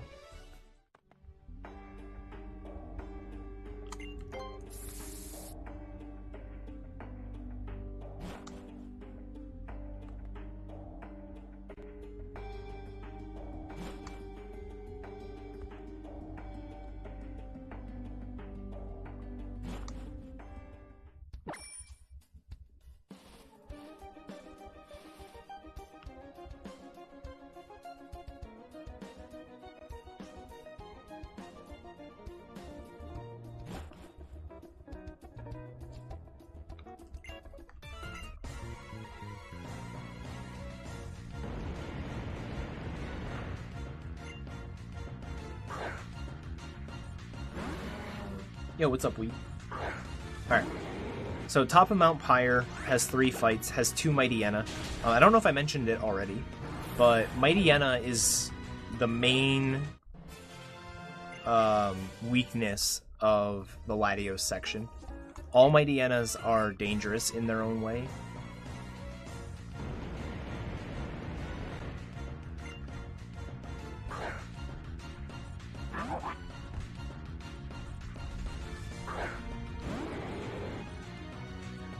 Mightyena all have, like, Assurance, they have Snarl, they have Embargo, they have Scary Face, they have Swagger. That's 5 moves. I don't know which ones have what.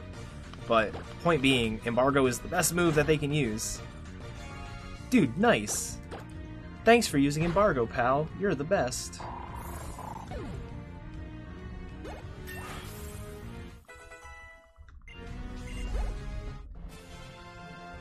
Embargo prevents you from using items, and for every Mightyena except for the last one, or the second to last one, we don't need to worry about items. So, seeing Embargo is really nice. Seeing Scary Face, especially on this one, is rough. Starter for the XY speedrun is Chespin, but it is not used for very long. Swagger is bad. Assurance is fine.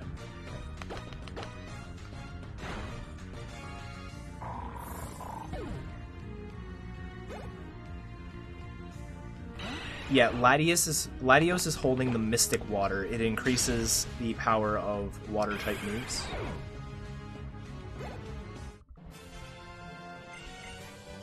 Yeah, 20% extra for Surf. Alright, I'm gonna heal here. We're also going to teach Fly. So unlike other Pokemon runs, Fly actually isn't really required a lot in this run.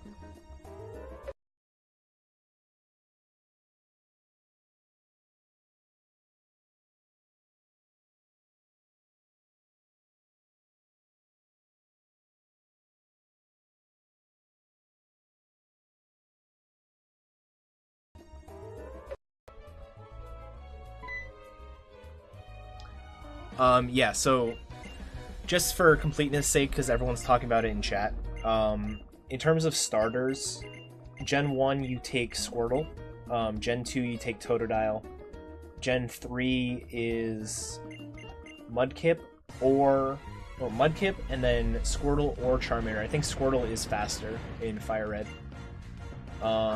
Generation 4 you take Chimchar in Pearl, Piplup in Platinum, and Cyndaquil in Heart Gold. Gen 5 you take Tepig for both. Gen 6 is Chespin or Mudkip. And then Gen 7 is Poplio. Now you don't necessarily use those Pokemon in every game. Like in X and Y you take Chespin and then you use Farfetch'd, Hawlucha, and Lucario. In this game, you pick Mudkip, and then you use Latios and Groudon as well. But those are the starters that you pick for each game.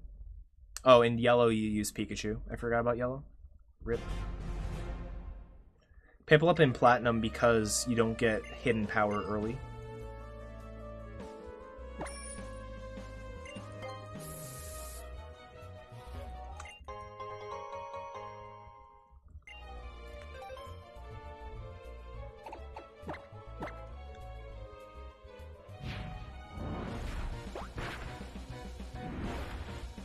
I think it's now faster for Squirtle Zallard, but I could be wrong.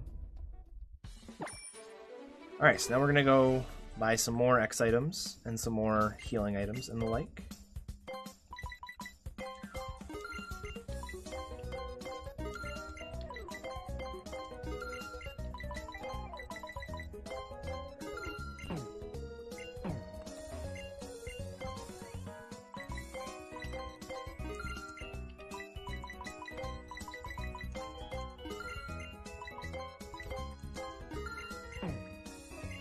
I bought an extra full restore because I'm low on full heals.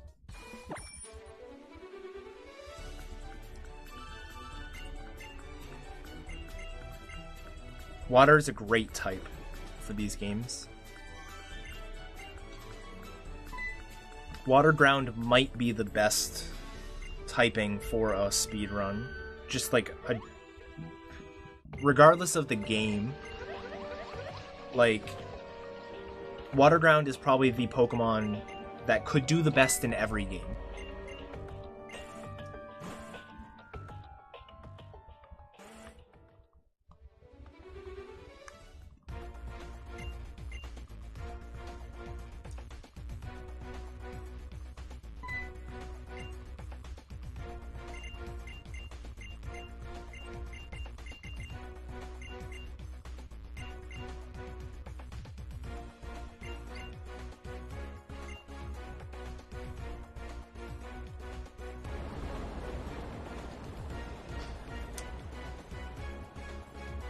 Oh, boy.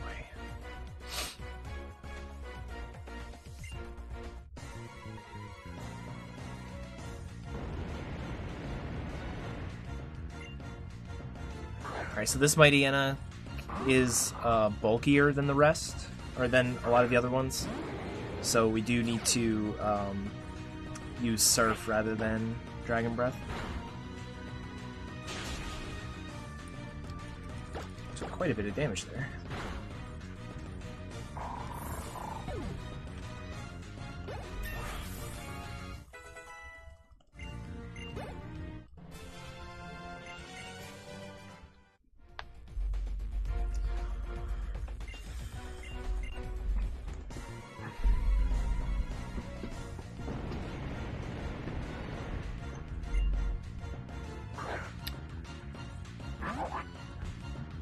Alright, after this fight, we're going to be schlepped off to Lily Cove City.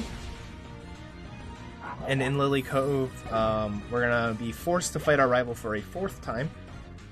And this rival fight is a pretty difficult fight. It's probably the hardest of the rival fights.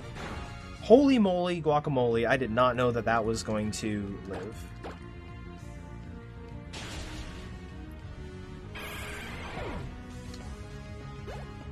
Well, special attack is bad.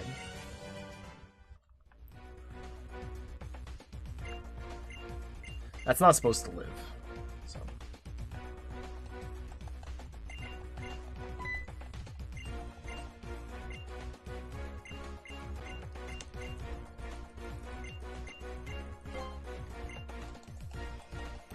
Yep. This one might be up there, but you don't have to do this one. In Generation 3. This is a forced fight here, but it's not forced in Gen 3. Which is funny. There's a lot of fights that were forced in Gen 3 that aren't here. So it's a funny little difference.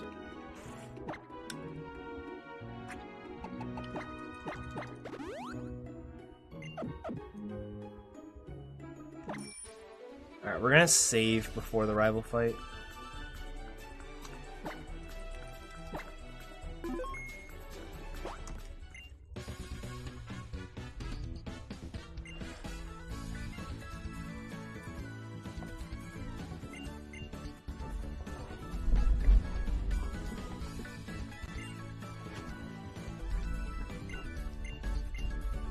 Yeah, most fights, the second one's the hardest because they expect you to have built a team, and you usually haven't.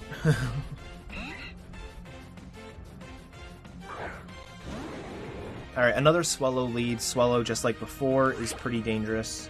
Not dangerous, it's got double team and aerial ace and all that jazz.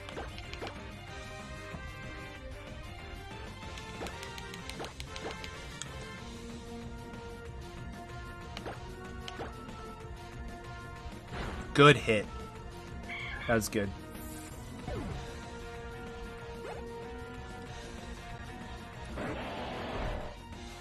This Sceptile can be pretty dangerous if you go into it with low health. Luckily, we are not at low health, so we should be fine. Come on and slam.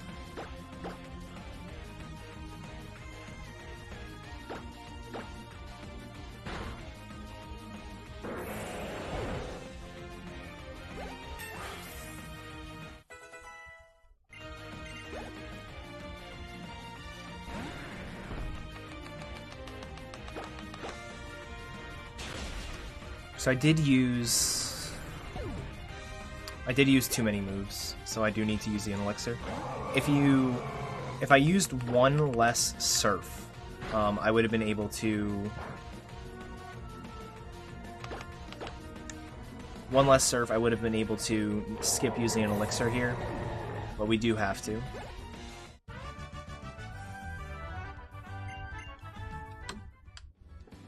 So overall, not a bad split.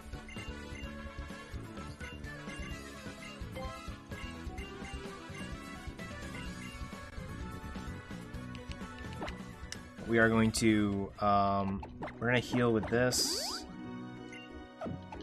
An elixir. And now we're off to Team Magma Hideout.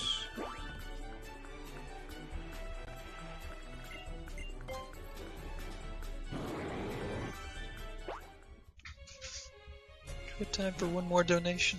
Sure thing. Got it. We have a little bit of a war going on. 531 from Peach Emoji again, and the description is just dinosaur emoji, gun emoji, and peach emoji. So it's probably aimed at Toad. That's what it is. Anyways, continue on. It's pretty amusing. I just did that movement really bad. So one of the things I wanted to point out, in Alpha Sapphire versus Omega Ruby, the hideout is flipped. So instead of going to the left and then over to the right, I'd be going to the right first, then over to the left.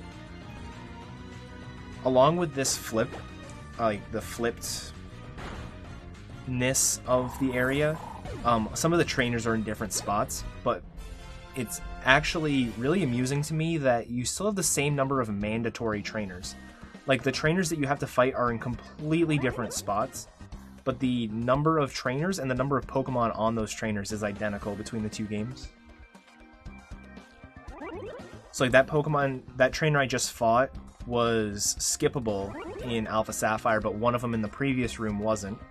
And then this trainer that I just saw in that last room that's a spinner is a spinner for me, but in Alpha Sapphire would be a mandatory trainer. And then in the next room, there's a mandatory trainer for me that's a spinner in Alpha Sapphire. So it's just kind of funny how that all turned out. I don't know, it must have been intentional. Oh my god, I almost talked to that thing. So I'm going to grab the Master Ball here. We can talk to it diagonally like this.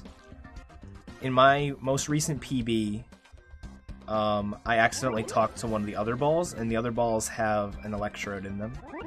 And that wastes a lot of time.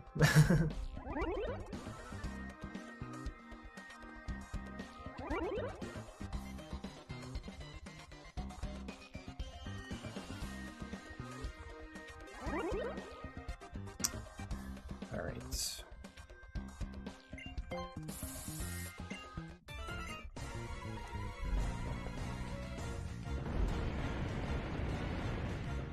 Alpha Sapphire, you can just go behind and just grab the Master Ball without grabbing the nugget, but you can't do that here.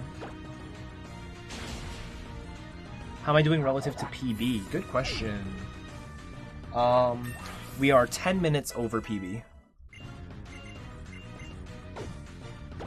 Most of that is because of Brawly.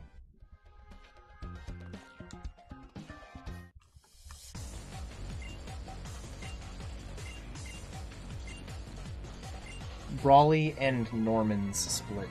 Norman himself wasn't too bad, but the split was off.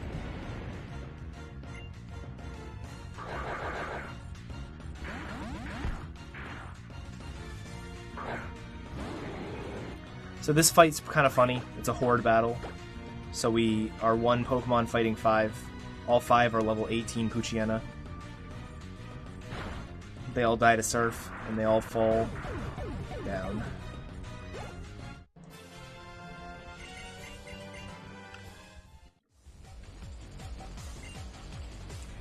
Wait until that 10-minute time save coming up.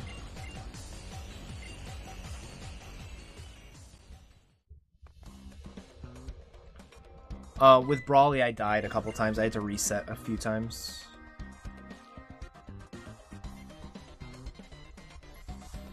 I died to Hideki, I died to Brawly, and I died to Tessa.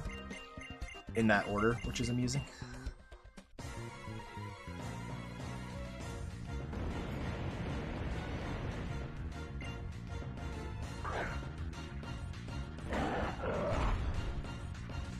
Courtney battles are not dangerous at all.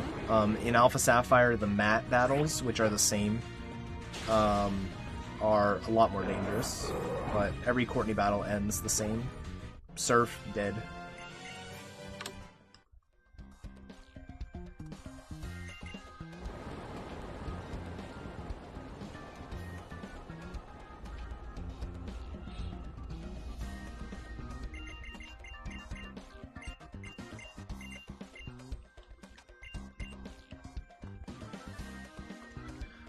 Alright, so now we're on to Lily Cove City.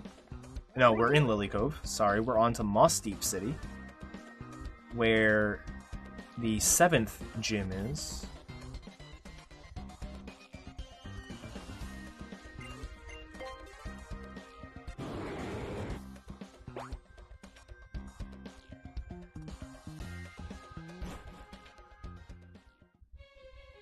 Yeah, I'm closer to the estimated time, but could have saved a little bit more time with this run. It's not a huge deal. We're still on pace to save a decent chunk over my estimate.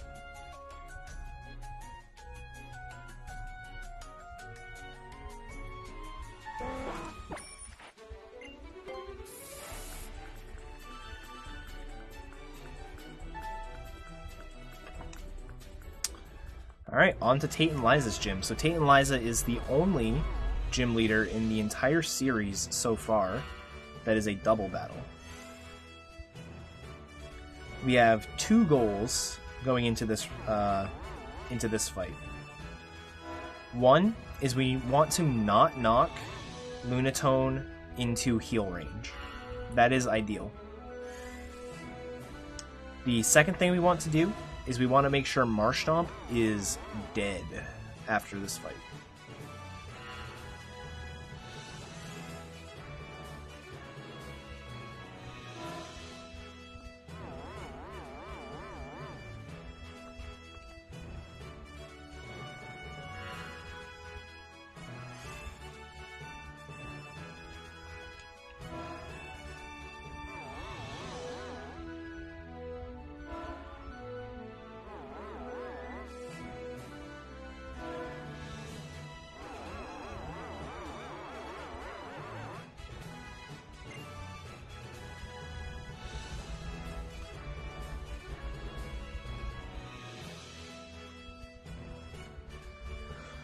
So one of the cool things that's going to really help us out in this particular fight is, I think in Generation 3, when double battles were first introduced, this was not possible to do, but it is now, and that is you can use an X item from one Pokemon's turn on the other Pokemon. So I can use Surf with Latios and use an X special on Latios on the same turn. And that's really powerful for this.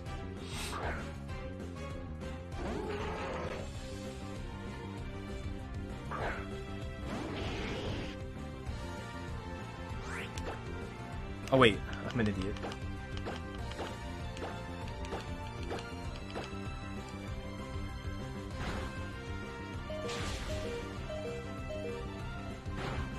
Darn.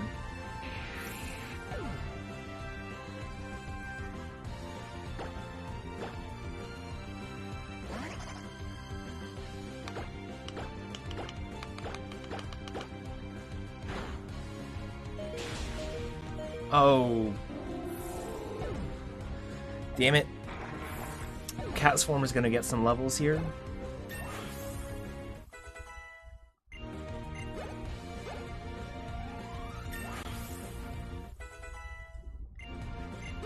Would be faster for Catsform to die.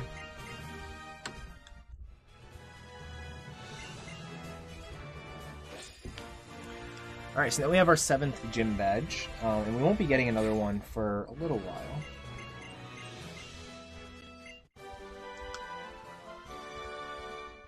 This is the part of the run that gets pretty heavy on the story stuff, so there's not a whole lot of action for the next few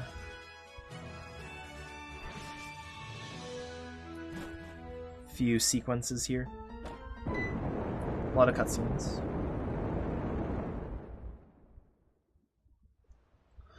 In the story, this is where Maxie and the Team Aqua have finally, or Team Magma rather, have finally reached where Groudon is, and they can use the Groudon to make the whole world land or something. I don't know. I don't understand any of their reasonings behind things. Point being, they're trying to ruin the world, and we need to stop them. So,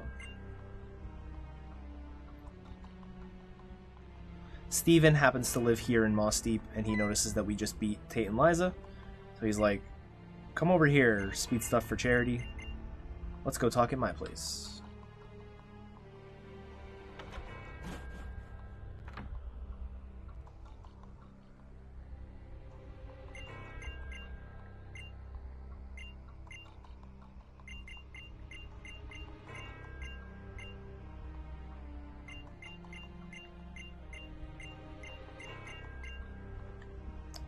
He's also going to give us our second to last HM, which this time it's Dive. Dive allows us to, go deep into the ocean. And there are some hidden caverns, including the one we're about to go to, in there.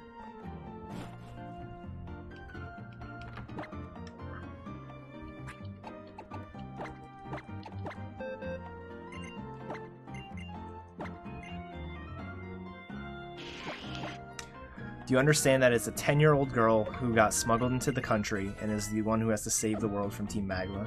I did realize that.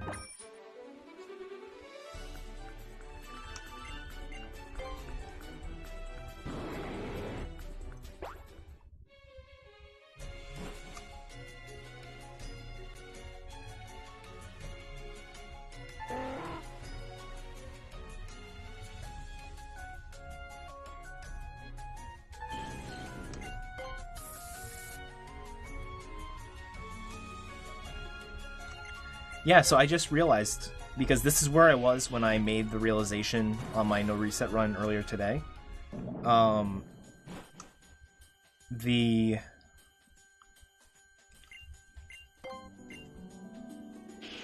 Right before Meteor Falls is the last time a non-gym trainer is fought. Non-gym trainer or Team Magma member is fought before Victory Road. And if you want to include gym trainers and not gym leaders, it would be Norman's gym. The last trainer in Norman's gym is the last non-gym leader or Team Magma member that you face before Victory Road. That's crazy. There's so much skippable game. Or Rival, yes. I forgot about Rival.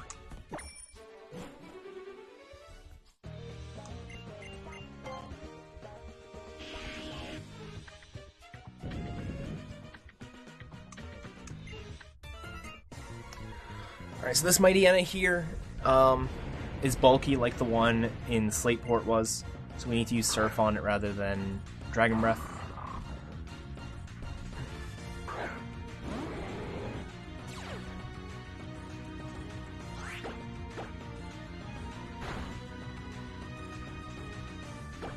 Scary Face is actually kind of scary. Scary Face again is fine.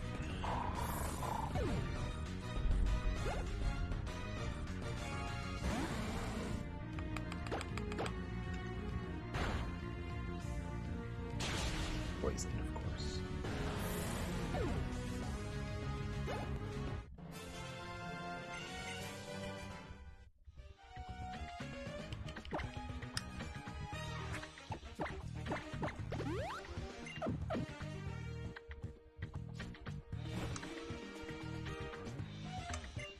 Really hard strength puzzle here. I don't know. Wow. All right, I was making a joke. Meanwhile, I don't even know how to do it.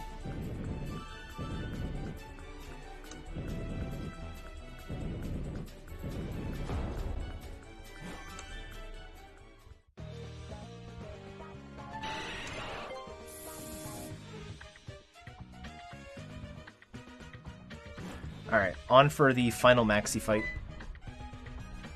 I'm gonna save before this fight, for sure. So, this is the maxi fight. This fight is really not dangerous at all, but there's one thing that he can do, and it kind of ruins everything if he does it. So we want to try to avoid that if we can.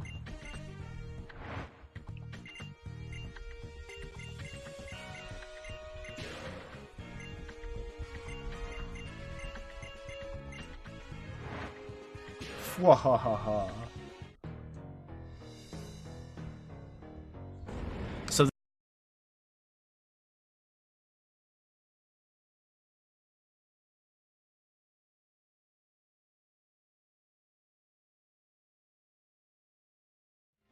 and embargo, which prevents us from using items.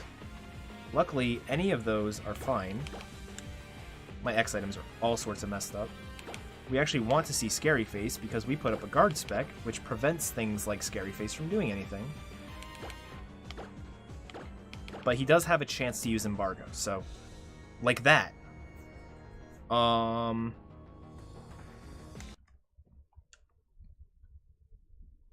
Okay. I've never seen that. Wartab had it happen to him the other day, and that was the first time I've ever heard of it. And then it just happened here. I've never had that happen. I have a 306 in this game. and I've never seen that. Wow.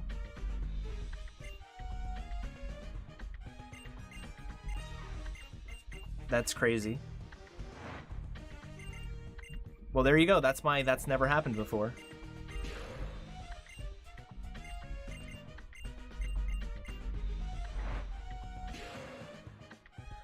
Hey, he used it on the last turn that it would have mattered, which is annoying.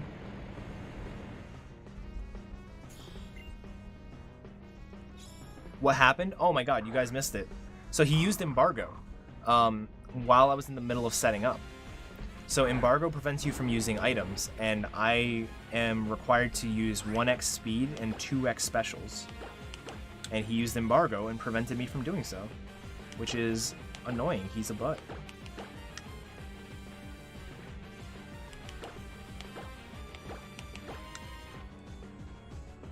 There you go. Alright, now if he uses embargo, it doesn't matter.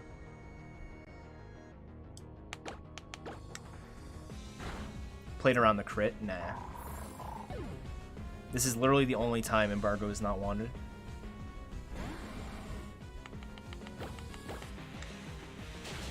But now it's an easy fight.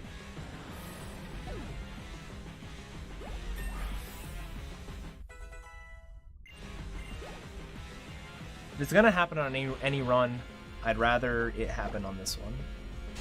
If I get here on PB pace or record pace and get embargoed, I'll be upset.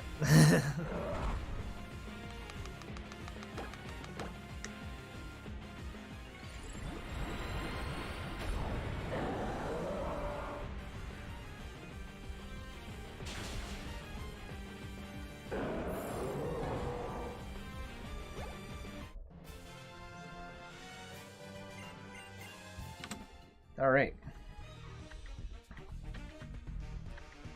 So now we've defeated Maxi, which means he's going to stop his plan of releasing the Groudon on the world. Oh wait, no he's not.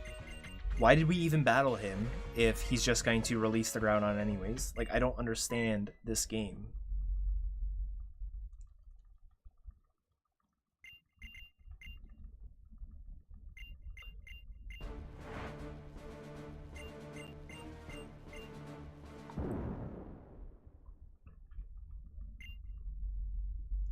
I've seen him use Takedown and Taunt plenty of times, but I've never seen Embargo.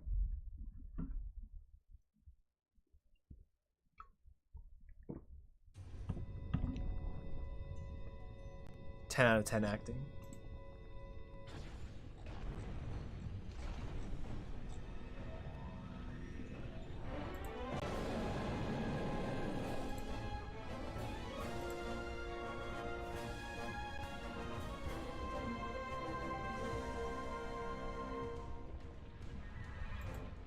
Bum bum bum bum bum bum bum bum bum.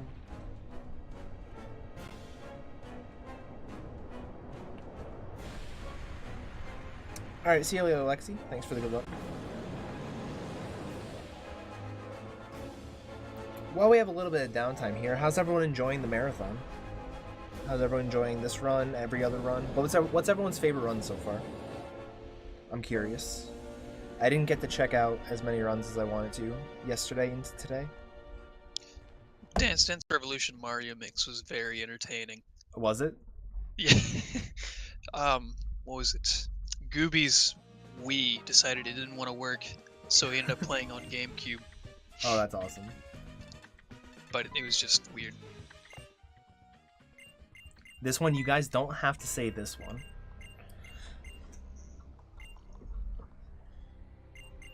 I'm actually curious because I want to go back and watch runs.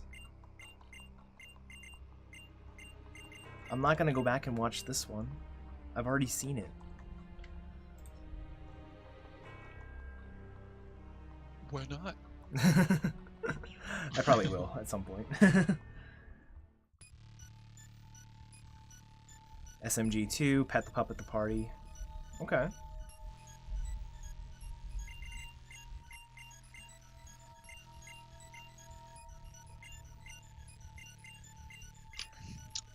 You also have a donation if you still have time for that. Sure.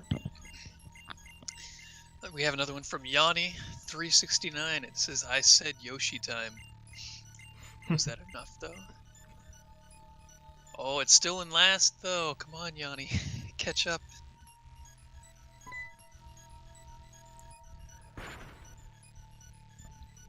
Yeah, so story-wise, Maxi's released Primal Groudon into the world, and he's turned the Earth into harsh sunlight or something, and now everyone is panicking because they're gonna get sunburned. We don't want that, so we're gonna go stop them.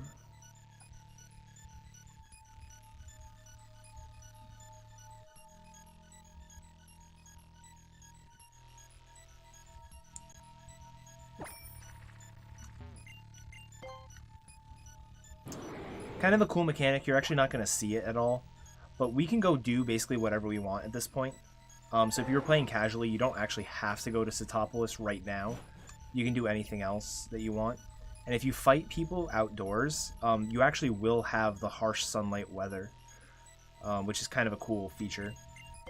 It's not like it's just a aesthetic gimmick for the overworld. In battle, it will actually affect things as well.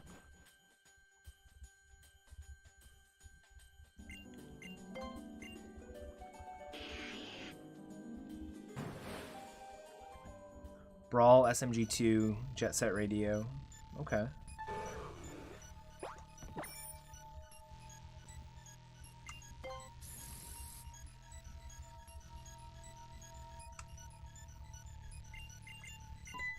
Brawl got world record. I did see the end of that run. That was a really good run. I saw like the whole second half of it because I was waiting for my run.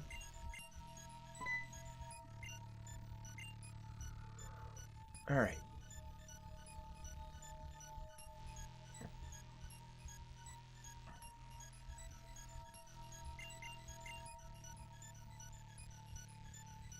Pokepark, yeah, you guys, the run after this one is Pokepark by Deathline there in chat, which if you know this marathon, you probably know him because he's one of the organizers.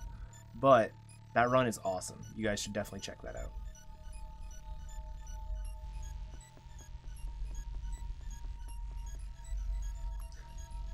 It's a really cool run. No, it actually got Reki.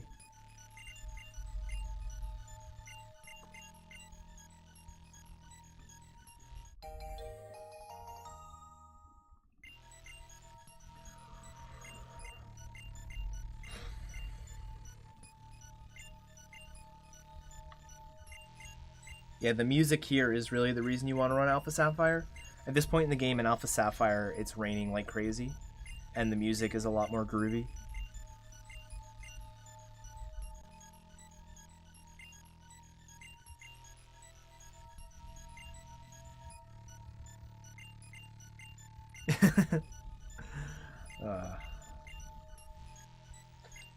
So now Team Magma is like, yeah, we messed up.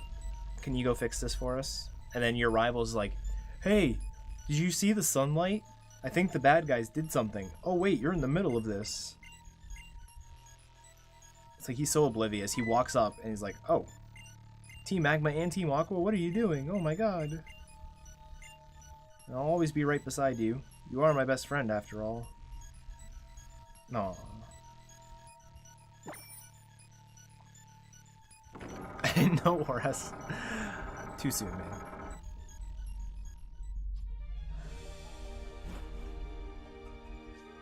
Ooh.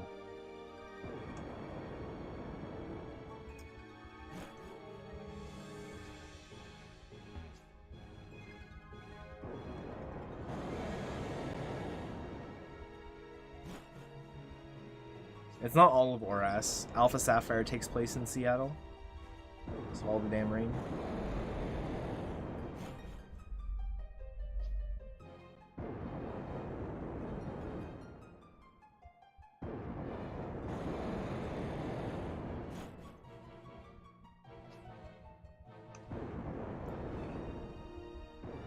I was gonna make a really bad joke, but I don't want to anymore.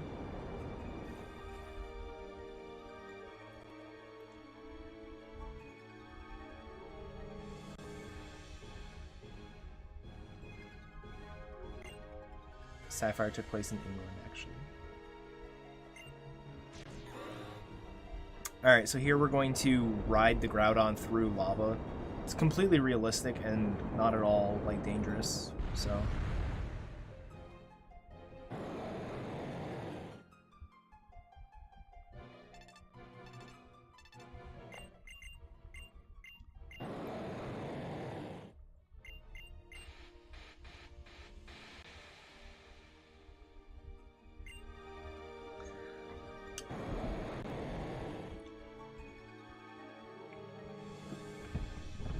So in order to progress from this point, we need to either catch the Groudon or defeat it. So one of the rules we do, I mentioned Wonder Trade runs earlier, one of the rules we have in a Wonder Trade run is that you cannot catch the Groudon, you actually have to defeat it.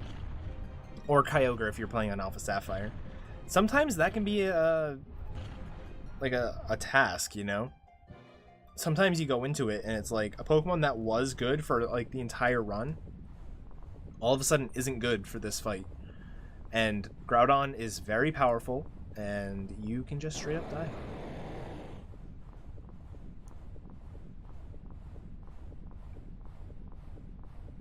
The spacesuit is like your scuba gear. And then you put the blue orb that you got at the top of Mount Pyre into it, and it made it resistant to lava, I think.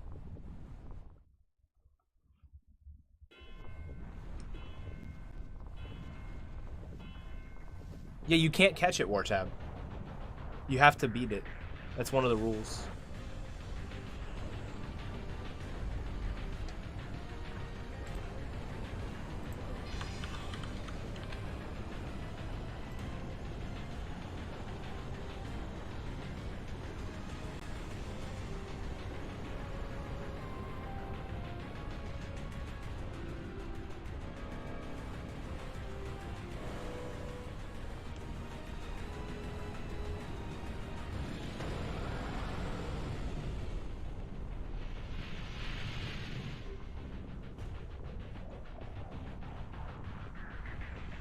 No, we can catch it. Sorry, we can catch it in this run, and we're going to. I'm talking about in a Wonder Trade race. You cannot catch it.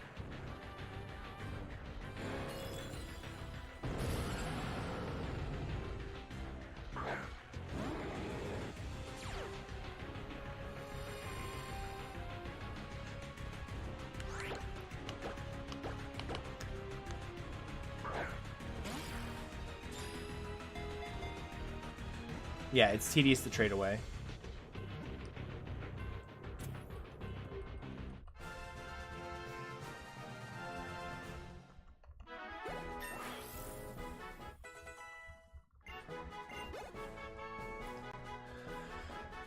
Yep, so now we caught our Groudon, and Groudon will be our new main Pokemon for the rest of the run.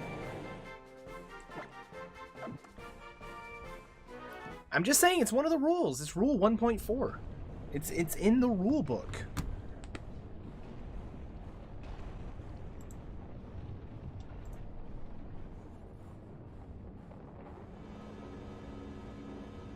Yo. Twan Man with the raid.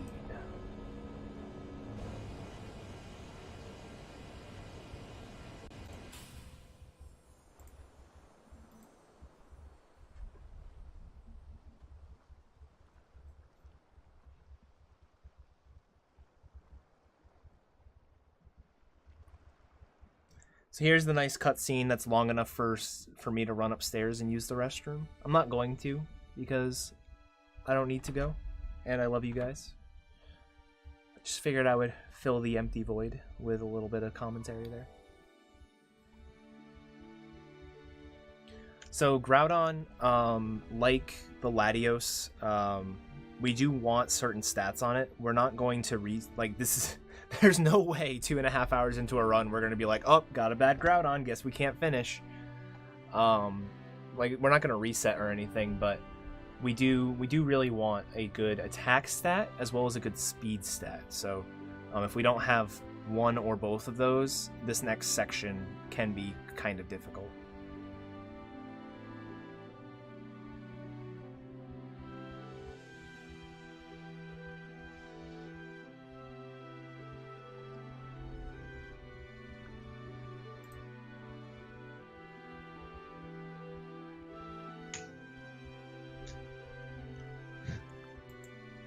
can help fill up the void for you if you want. Sure thing.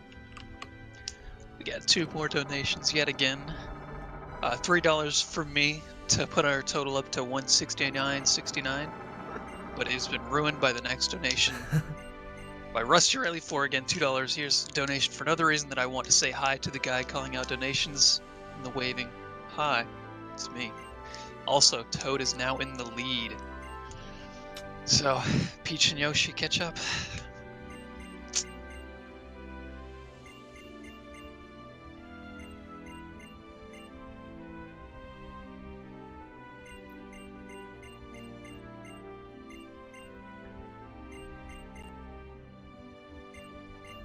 Groudon's definitely known for its speed, yeah.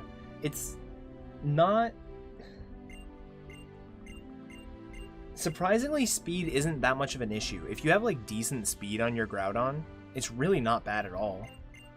There's a chance that your speed could be good enough that you outspeed everything that matters in the entire Elite Four.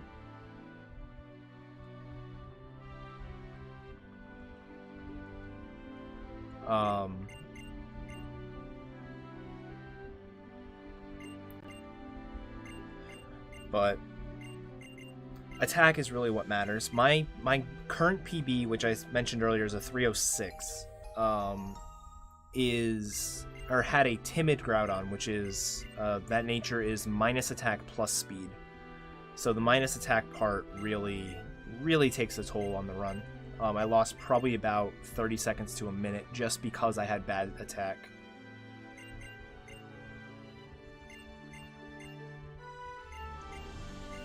The good speed definitely helped out, though.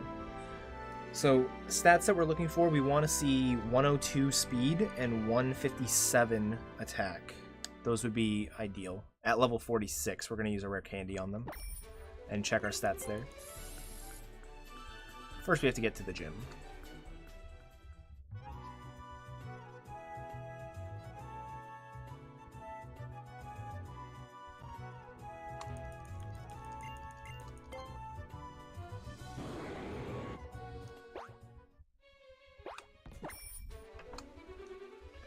Alright, so Groudon to the front. Store. 163 and 91, okay. Give a person. So 163 attack is really good. 91 speed, not so much.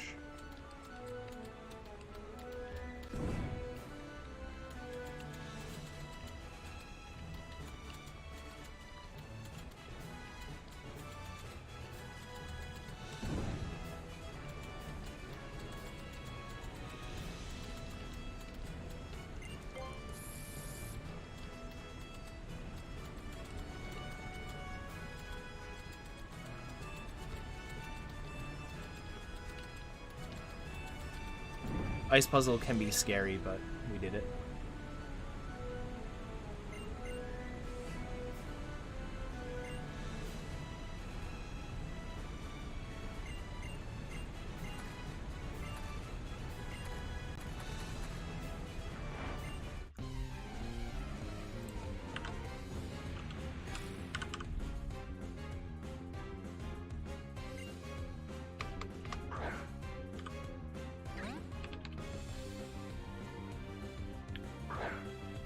Alright, let's use the right move this time.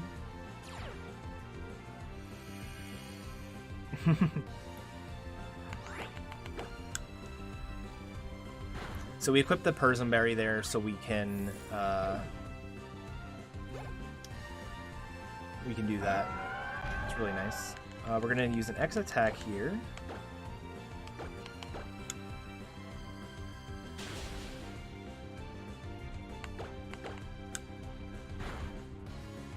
Milotic is the bulkiest Pokemon in this fight, and with our attack stat, we are good.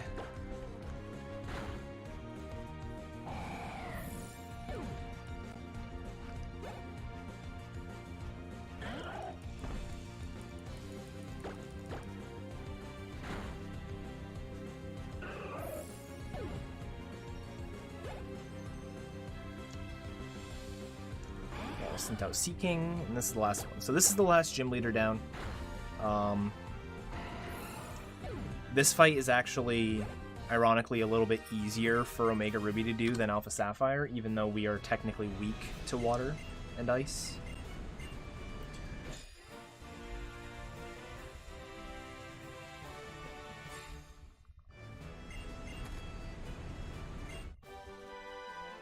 And we're going to teach a few moves. We just got our last HM that we need, Waterfall. We're going to teach that to Latios, as well as a couple of moves to Groudon. And then we'll be on our way to the Victory Road for the last little segment of the run. Waterfall to Latios.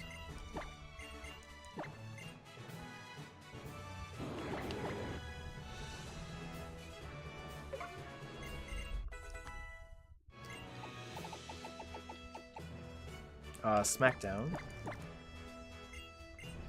No, Smackdown to Groudon. There we go. Smackdown's a pretty cool move.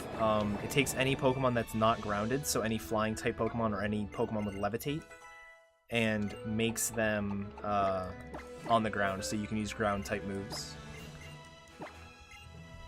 And then Overheat. Overheat is a very powerful fire type move, which really has like 2 uses in the entire run, but those 2 uses are pretty crucial.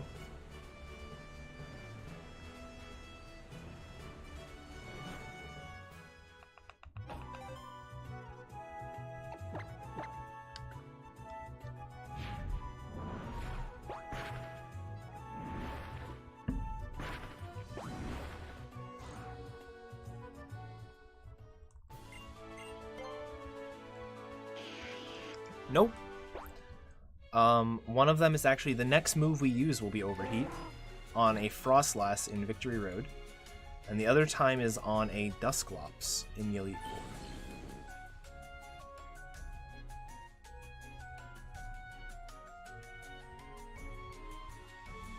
And both of those are pretty crucial for us. Ooh, she tried to quick spin me. Not even Shiftry. You'll see why not even Shiftry.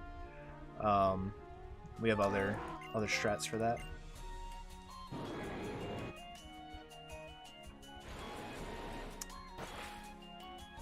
If you guys are keeping tabs at home, this is the first time we're entering a Pokemon Center in the entire 2.5 hours we've been on this run.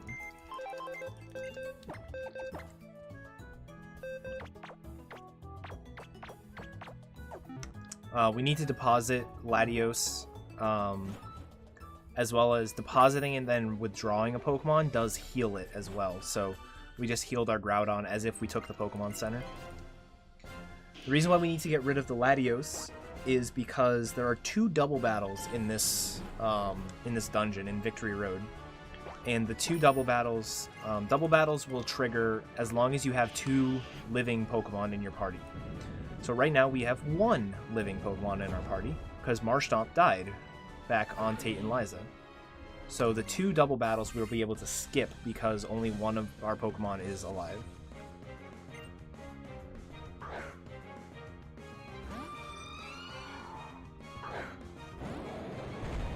Shiftry would die to Overheat, for sure.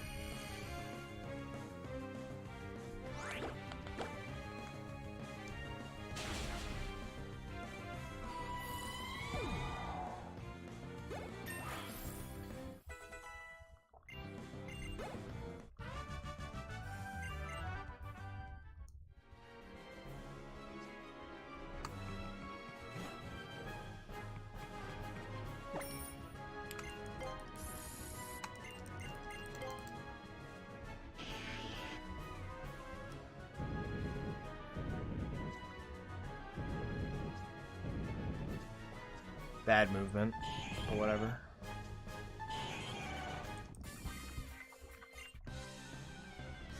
Yep, exactly.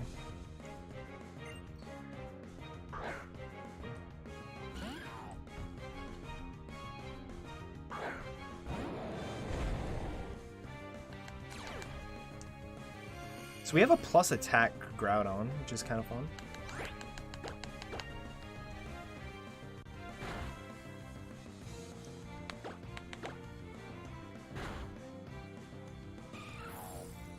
Can Groudon learn Solar Beam? It can. Solar Beam is out of the way for us, though. It could be useful, but it is a little bit out of the way. It's in Safari Zone, I believe.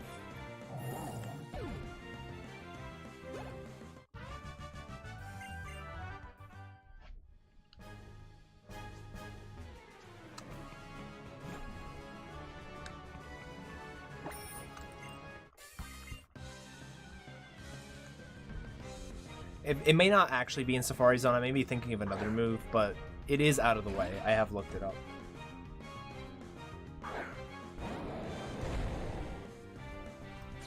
So none of the fights in Victory Road are all that dangerous.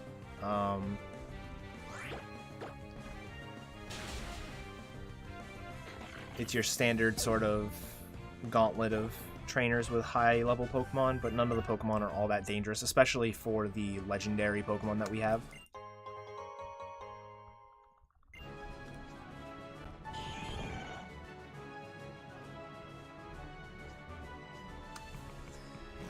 Alright. So here's the first double battle we can skip. That one you can actually skip even if you have 2 Pokemon. You can go and surf below it. But the second one, you'll see there's no way to skip.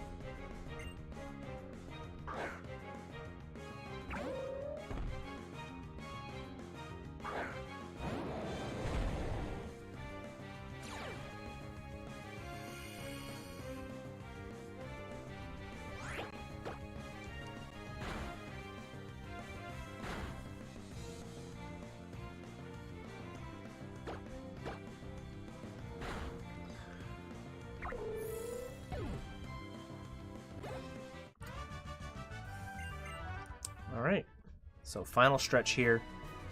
No more trainers in Victory Road that we have to deal with.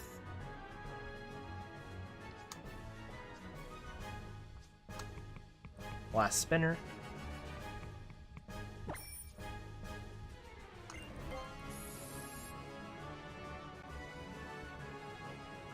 There's that double battle that we couldn't skip even if we had to.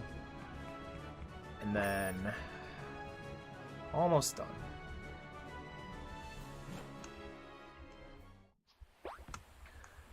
So here's Wally. You guys remember Wally from way back in the day? Wally's here. He now has more than just a Ralts. Good on him.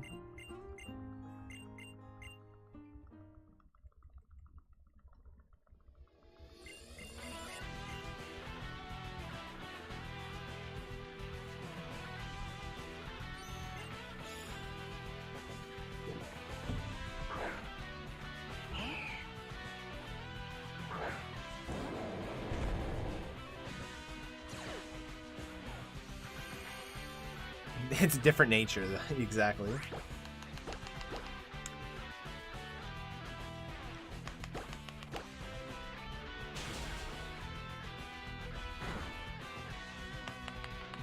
Hey, Eddaket, how did you earthquake the bird? Hey, why did you not die? Rude. Rude Altaria.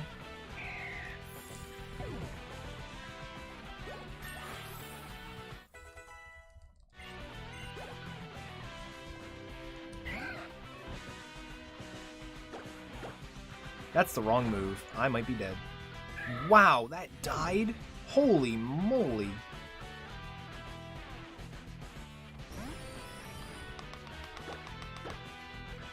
Did you just earthquake a bird?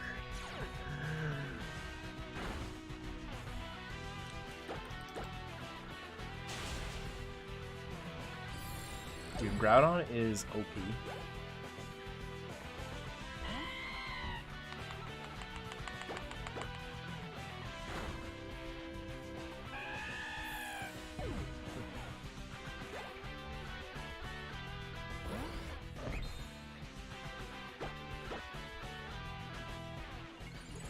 Yeah, Cotton Guard does nothing against Ice Beam.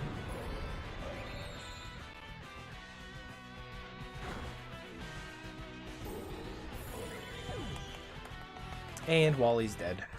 Well, I mean, Wally's not dead. All of his Pokemon are. Wally's still alive. Don't worry, guys. I did not kill Wally.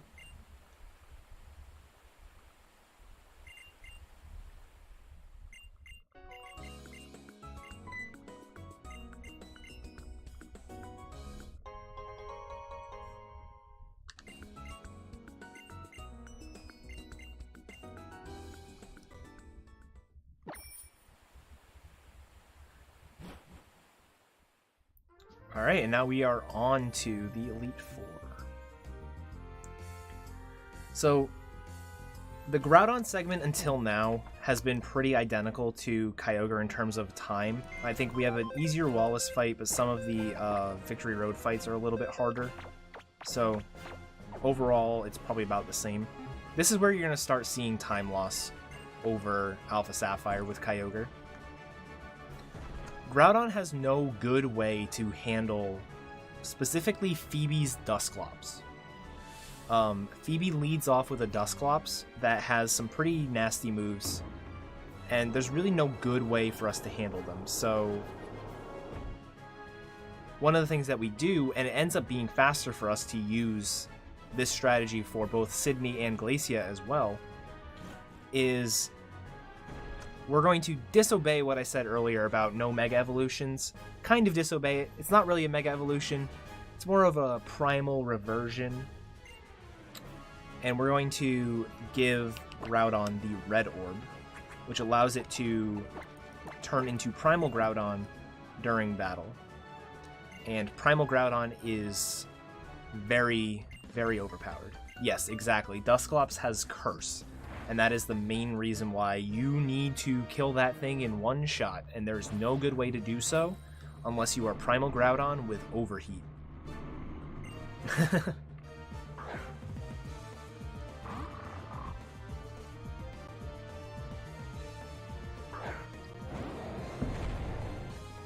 So yeah, this cutscene right here is the reason why the Red Orb is slow.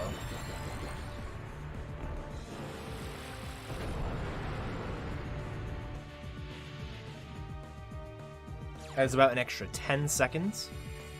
For comparison, a single move is about 5 seconds. So you can see Primal Reversion is the same roughly as 2 turns. The nice thing about the Primal Reversion, however, is things like Sharpedo like to use Aqua Jet. Aqua Jet does nothing.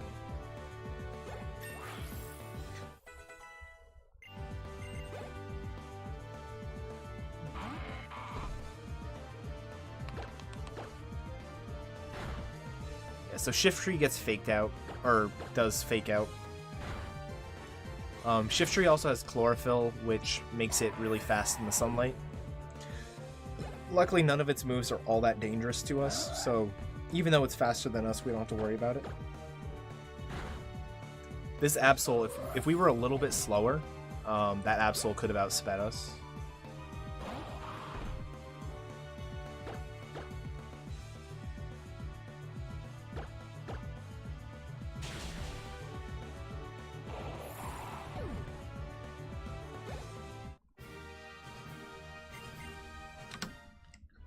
Alright.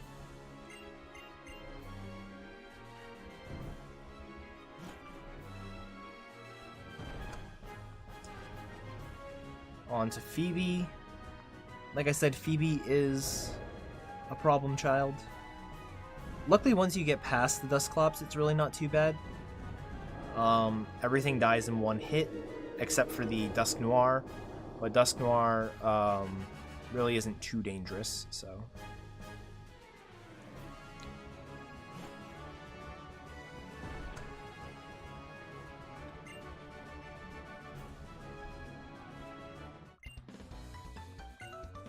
No way to beat Wally 1 unless you have an Arceus with Dark Plate and hacked stats.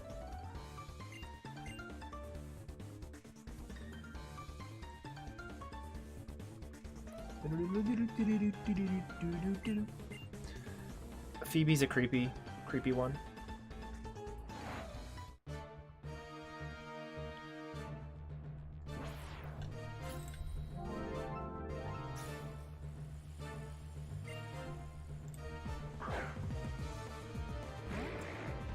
Alright.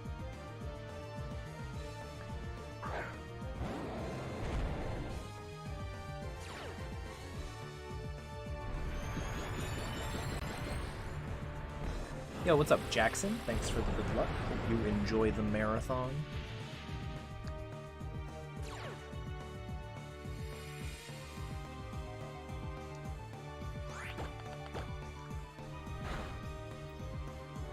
So yeah, Dusclops dies to 1 overheat. It's really powerful in harsh sunlight and with stab, because turning into Primal Groudon, we are now fire type as well as ground. So we get that same type attack bonus when we use overheat.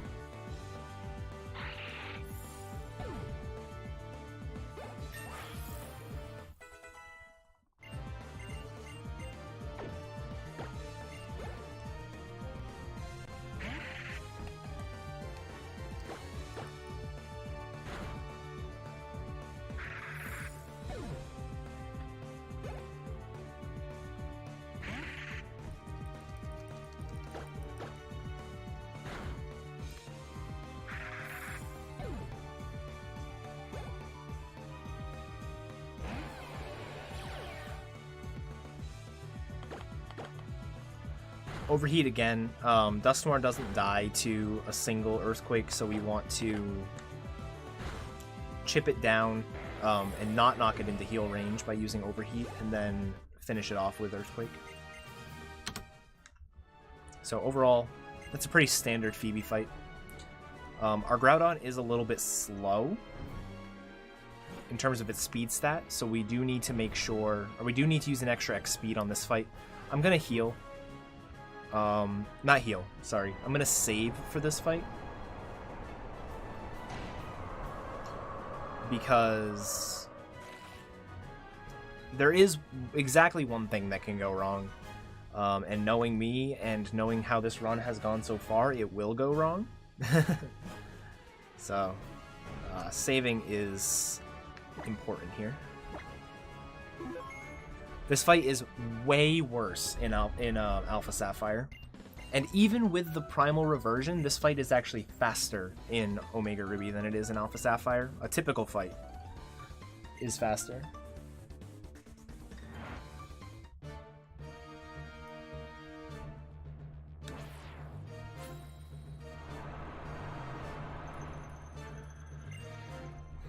So, Glacia has a really diverse team. She has 2 Glalie, 2 Frostlasses, and a Walrein. Walrein is the only thing that doesn't die in 1 hit. And I'm slower than the Frostlasses. So what's going to happen here is I need to use an X speed. And she has the chance to use Hail, Light Screen, Crunch, or Ice Shard. I don't think she'll use Ice Shard. But she could use Light Screen. Light Screen is bad because of that.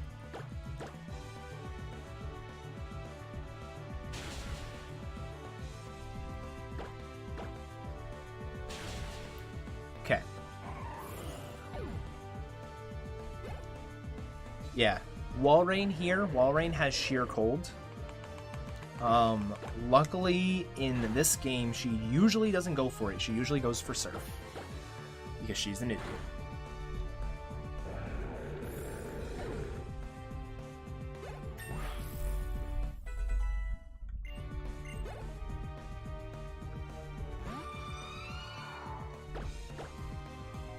Yeah, Kyogre gives Walrein at least 2 turns.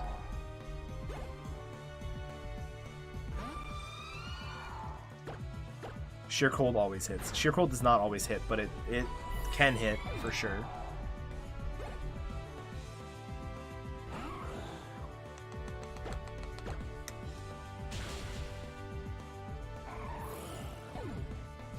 Sheer Cold is a nightmare.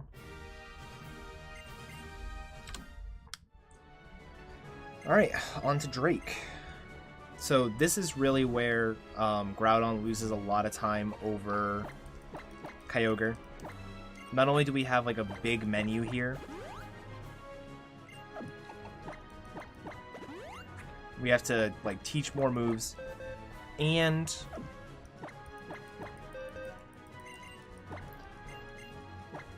we have to teach more moves here, and the actual fight itself takes longer. You save about a minute here in Alpha Sapphire over Omega Ruby.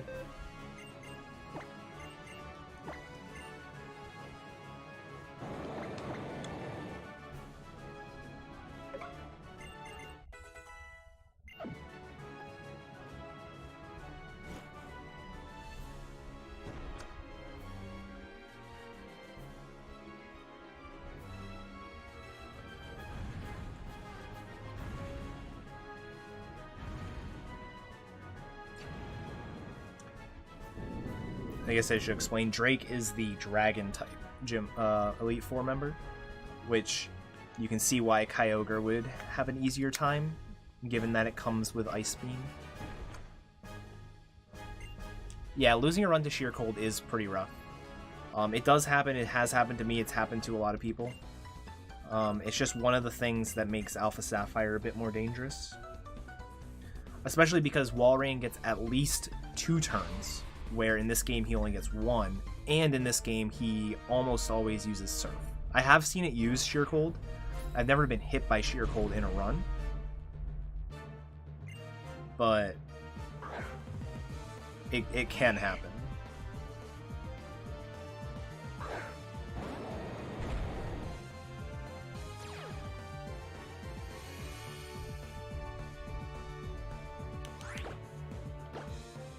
Oh, I had X-Speed was my recently used item. So another Altaria lead.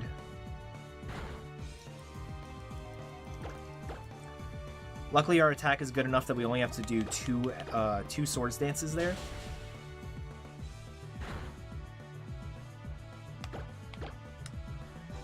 And as long as I use the right move, we are good.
How much money do I have right now? I actually don't know. I have to heal. I can pop into my trainer card real quick.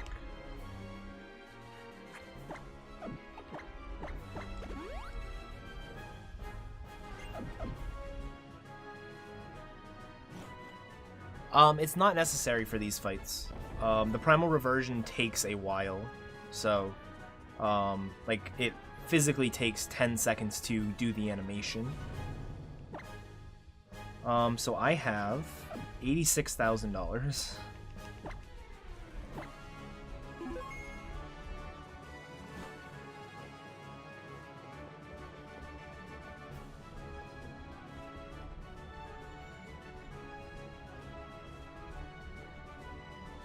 We do use the Primal Reversion for the first 3 Elite Four members, but not for the last 2.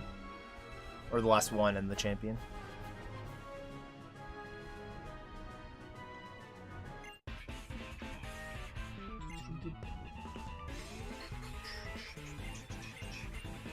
Everybody excited for the best champion theme in the game? Like, in the series? Oh, I never split for Drake. I'm like, why am I, like, losing this much time already?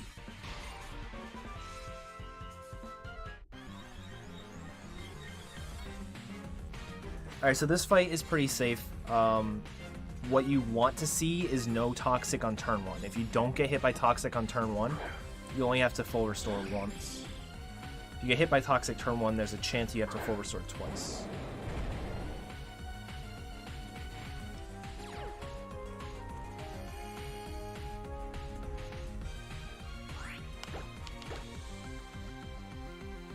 Yeah, we got hit with it turn 1. It's not the big end of the world. It just wastes a turn.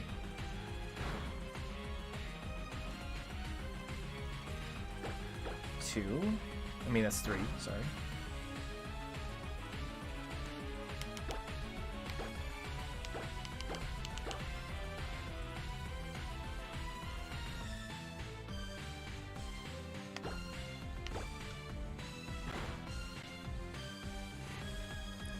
Yep, and there is the Toxic that I was like having to full restore twice.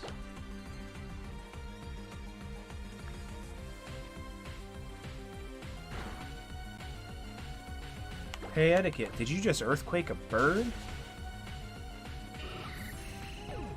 Get your game sharps handy. We're earthquaking birds here.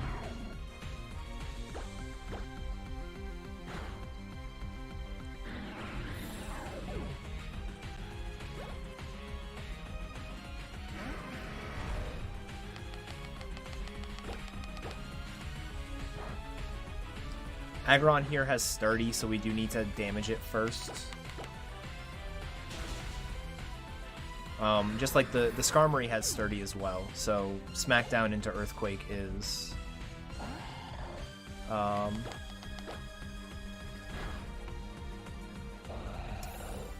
necessary there as well. Everything else dies in one hit though.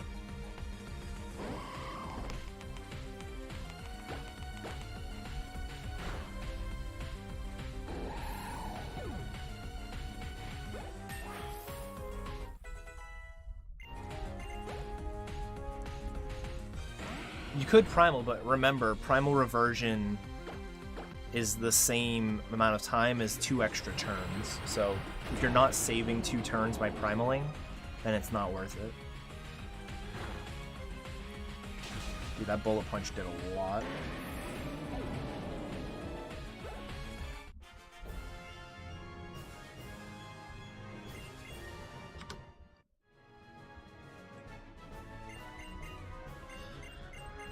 Alright, so that's the last battle for a little while. Game is technically not over yet. Timing for this game ends after the final rival fight, which is actually after credits. So we do get to sit through and watch the lovely credits in this game. The credits in this game are actually done very well. I really like the style of them. But yeah, technically timing has not stopped yet. Much to my distaste, I would prefer timing to stop here. I would have sub 3 and I'd be happy. Not on this run, obviously. This run's looking like a 318, which isn't bad. It's not great, but it's not bad.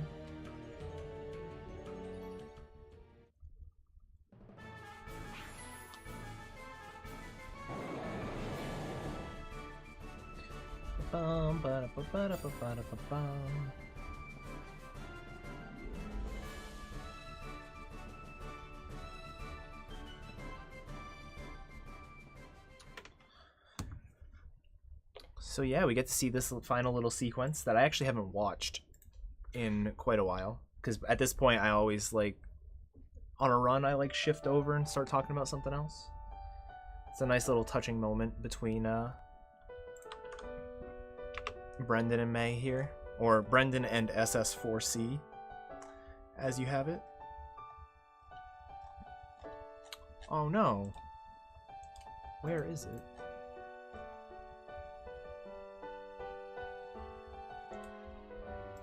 There it is.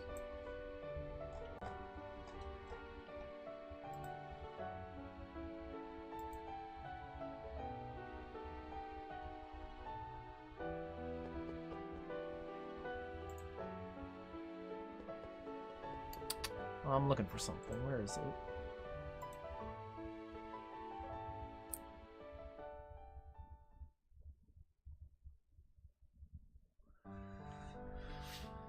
So yeah, while this is going on, if anyone has any questions about the run, about me, about PSR, or anything like that, feel free to throw it in chat. It's a good little Q&A session.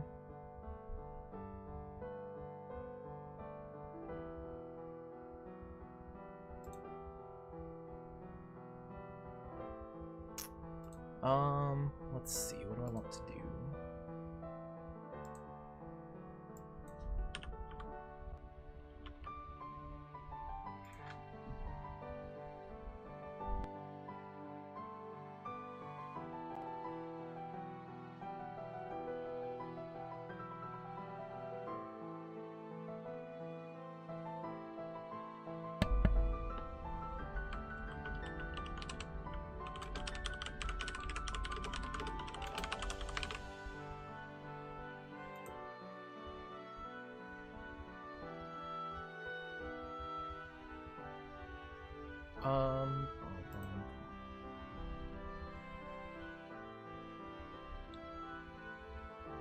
Um, I will say that if anybody does want to get into Pokemon speedrunning, I definitely recommend this run. Specifically Omega Ruby, but Alpha Sapphire is good too. We recently went through and made the routes, like, publicized our personal versions of routes. Myself and then Wartab, who's in chat, did Alpha Sapphire. And that's way better than the outdated versions that were currently up there. It's a fairly beginner-friendly game, especially if you're not going for a great time. Like I said, there's no RNG manipulation, so you don't have to worry about...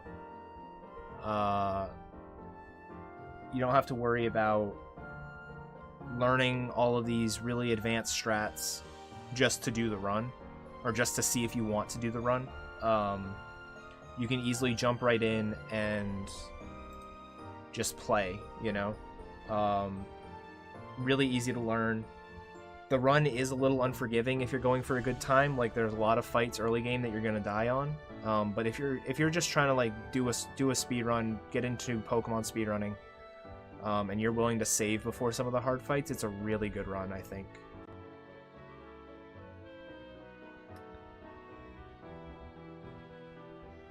Yeah, the 3DS capture card is definitely a big downside to it. The community in general has no discrimination against, like, webcam runs, so if you do want to do that, that's an option.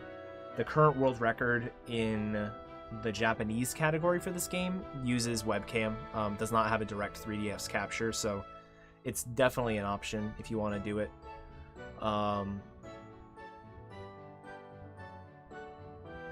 So, yeah, that's really all I've got in terms of what I wanted to do there. I did want to plug this game because I do think this game deserves a little bit more love. More people have been going into it recently, which is awesome.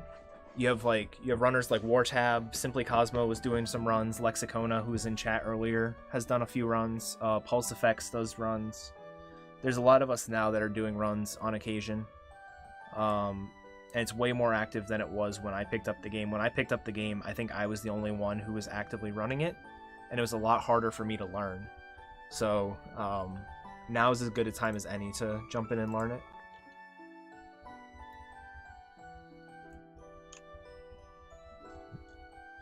We actually have a couple donations. Sure. We got the first one is from Yanni, yet again, $5.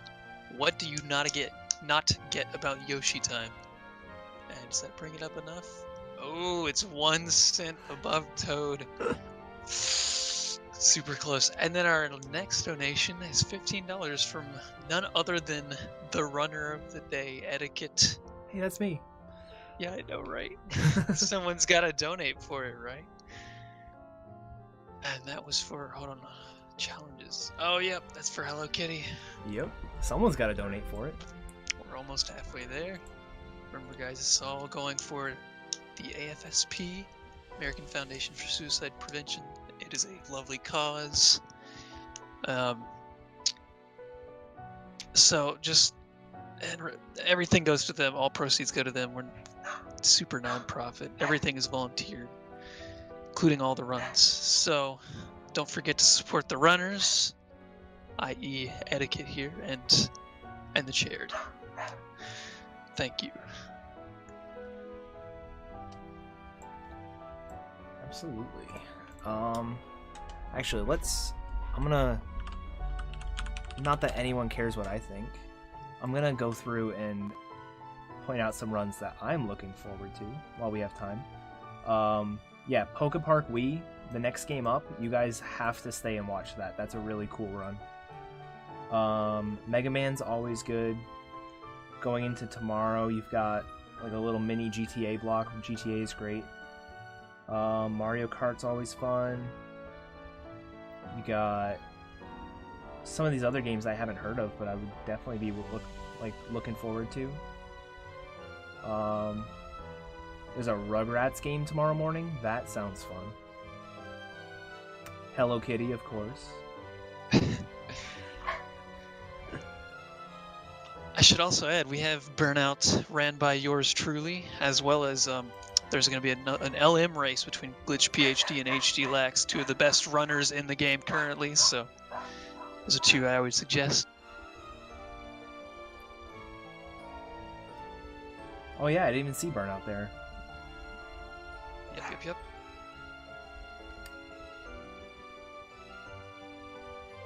So yeah, you guys should definitely, if you came just for Pokemon, you should stick around for more things, I think. And there's even some runs, if you have a chance to go back and like look at the VODs, there's some runs from earlier. I know DDR Mario Mix was one of them that people said to check out. Oh yeah. Jet Set Radio was good. So, alright. So we're finally almost ready for the final fight. We do have to fight our rival one more time. Back where it all started on Route 103. This fight is not as bad as some of the other rival fights. We do need to set up a little bit. The Swallow is a bit more dangerous than the Wailord is, so we're going to set up on the Wailord instead. And then timing ends when the fade out happens after the end of the fight, which I'll make sure I say time.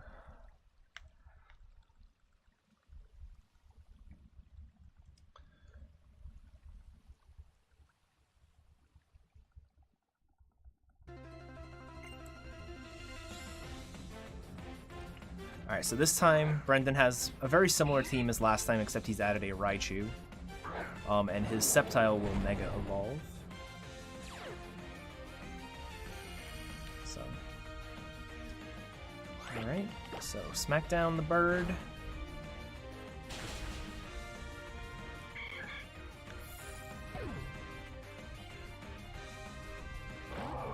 And then Swords Dance.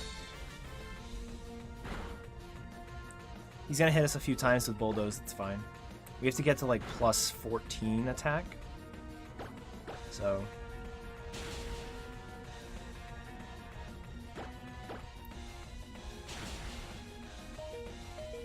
And one more time. Oh no, we died. Whatever will we do? And time. So yeah, that final rival fight, we actually don't have to win. It is much faster for us to lose. Like I said, the Sceptile will Mega Evolve, and that is very slow. So it's not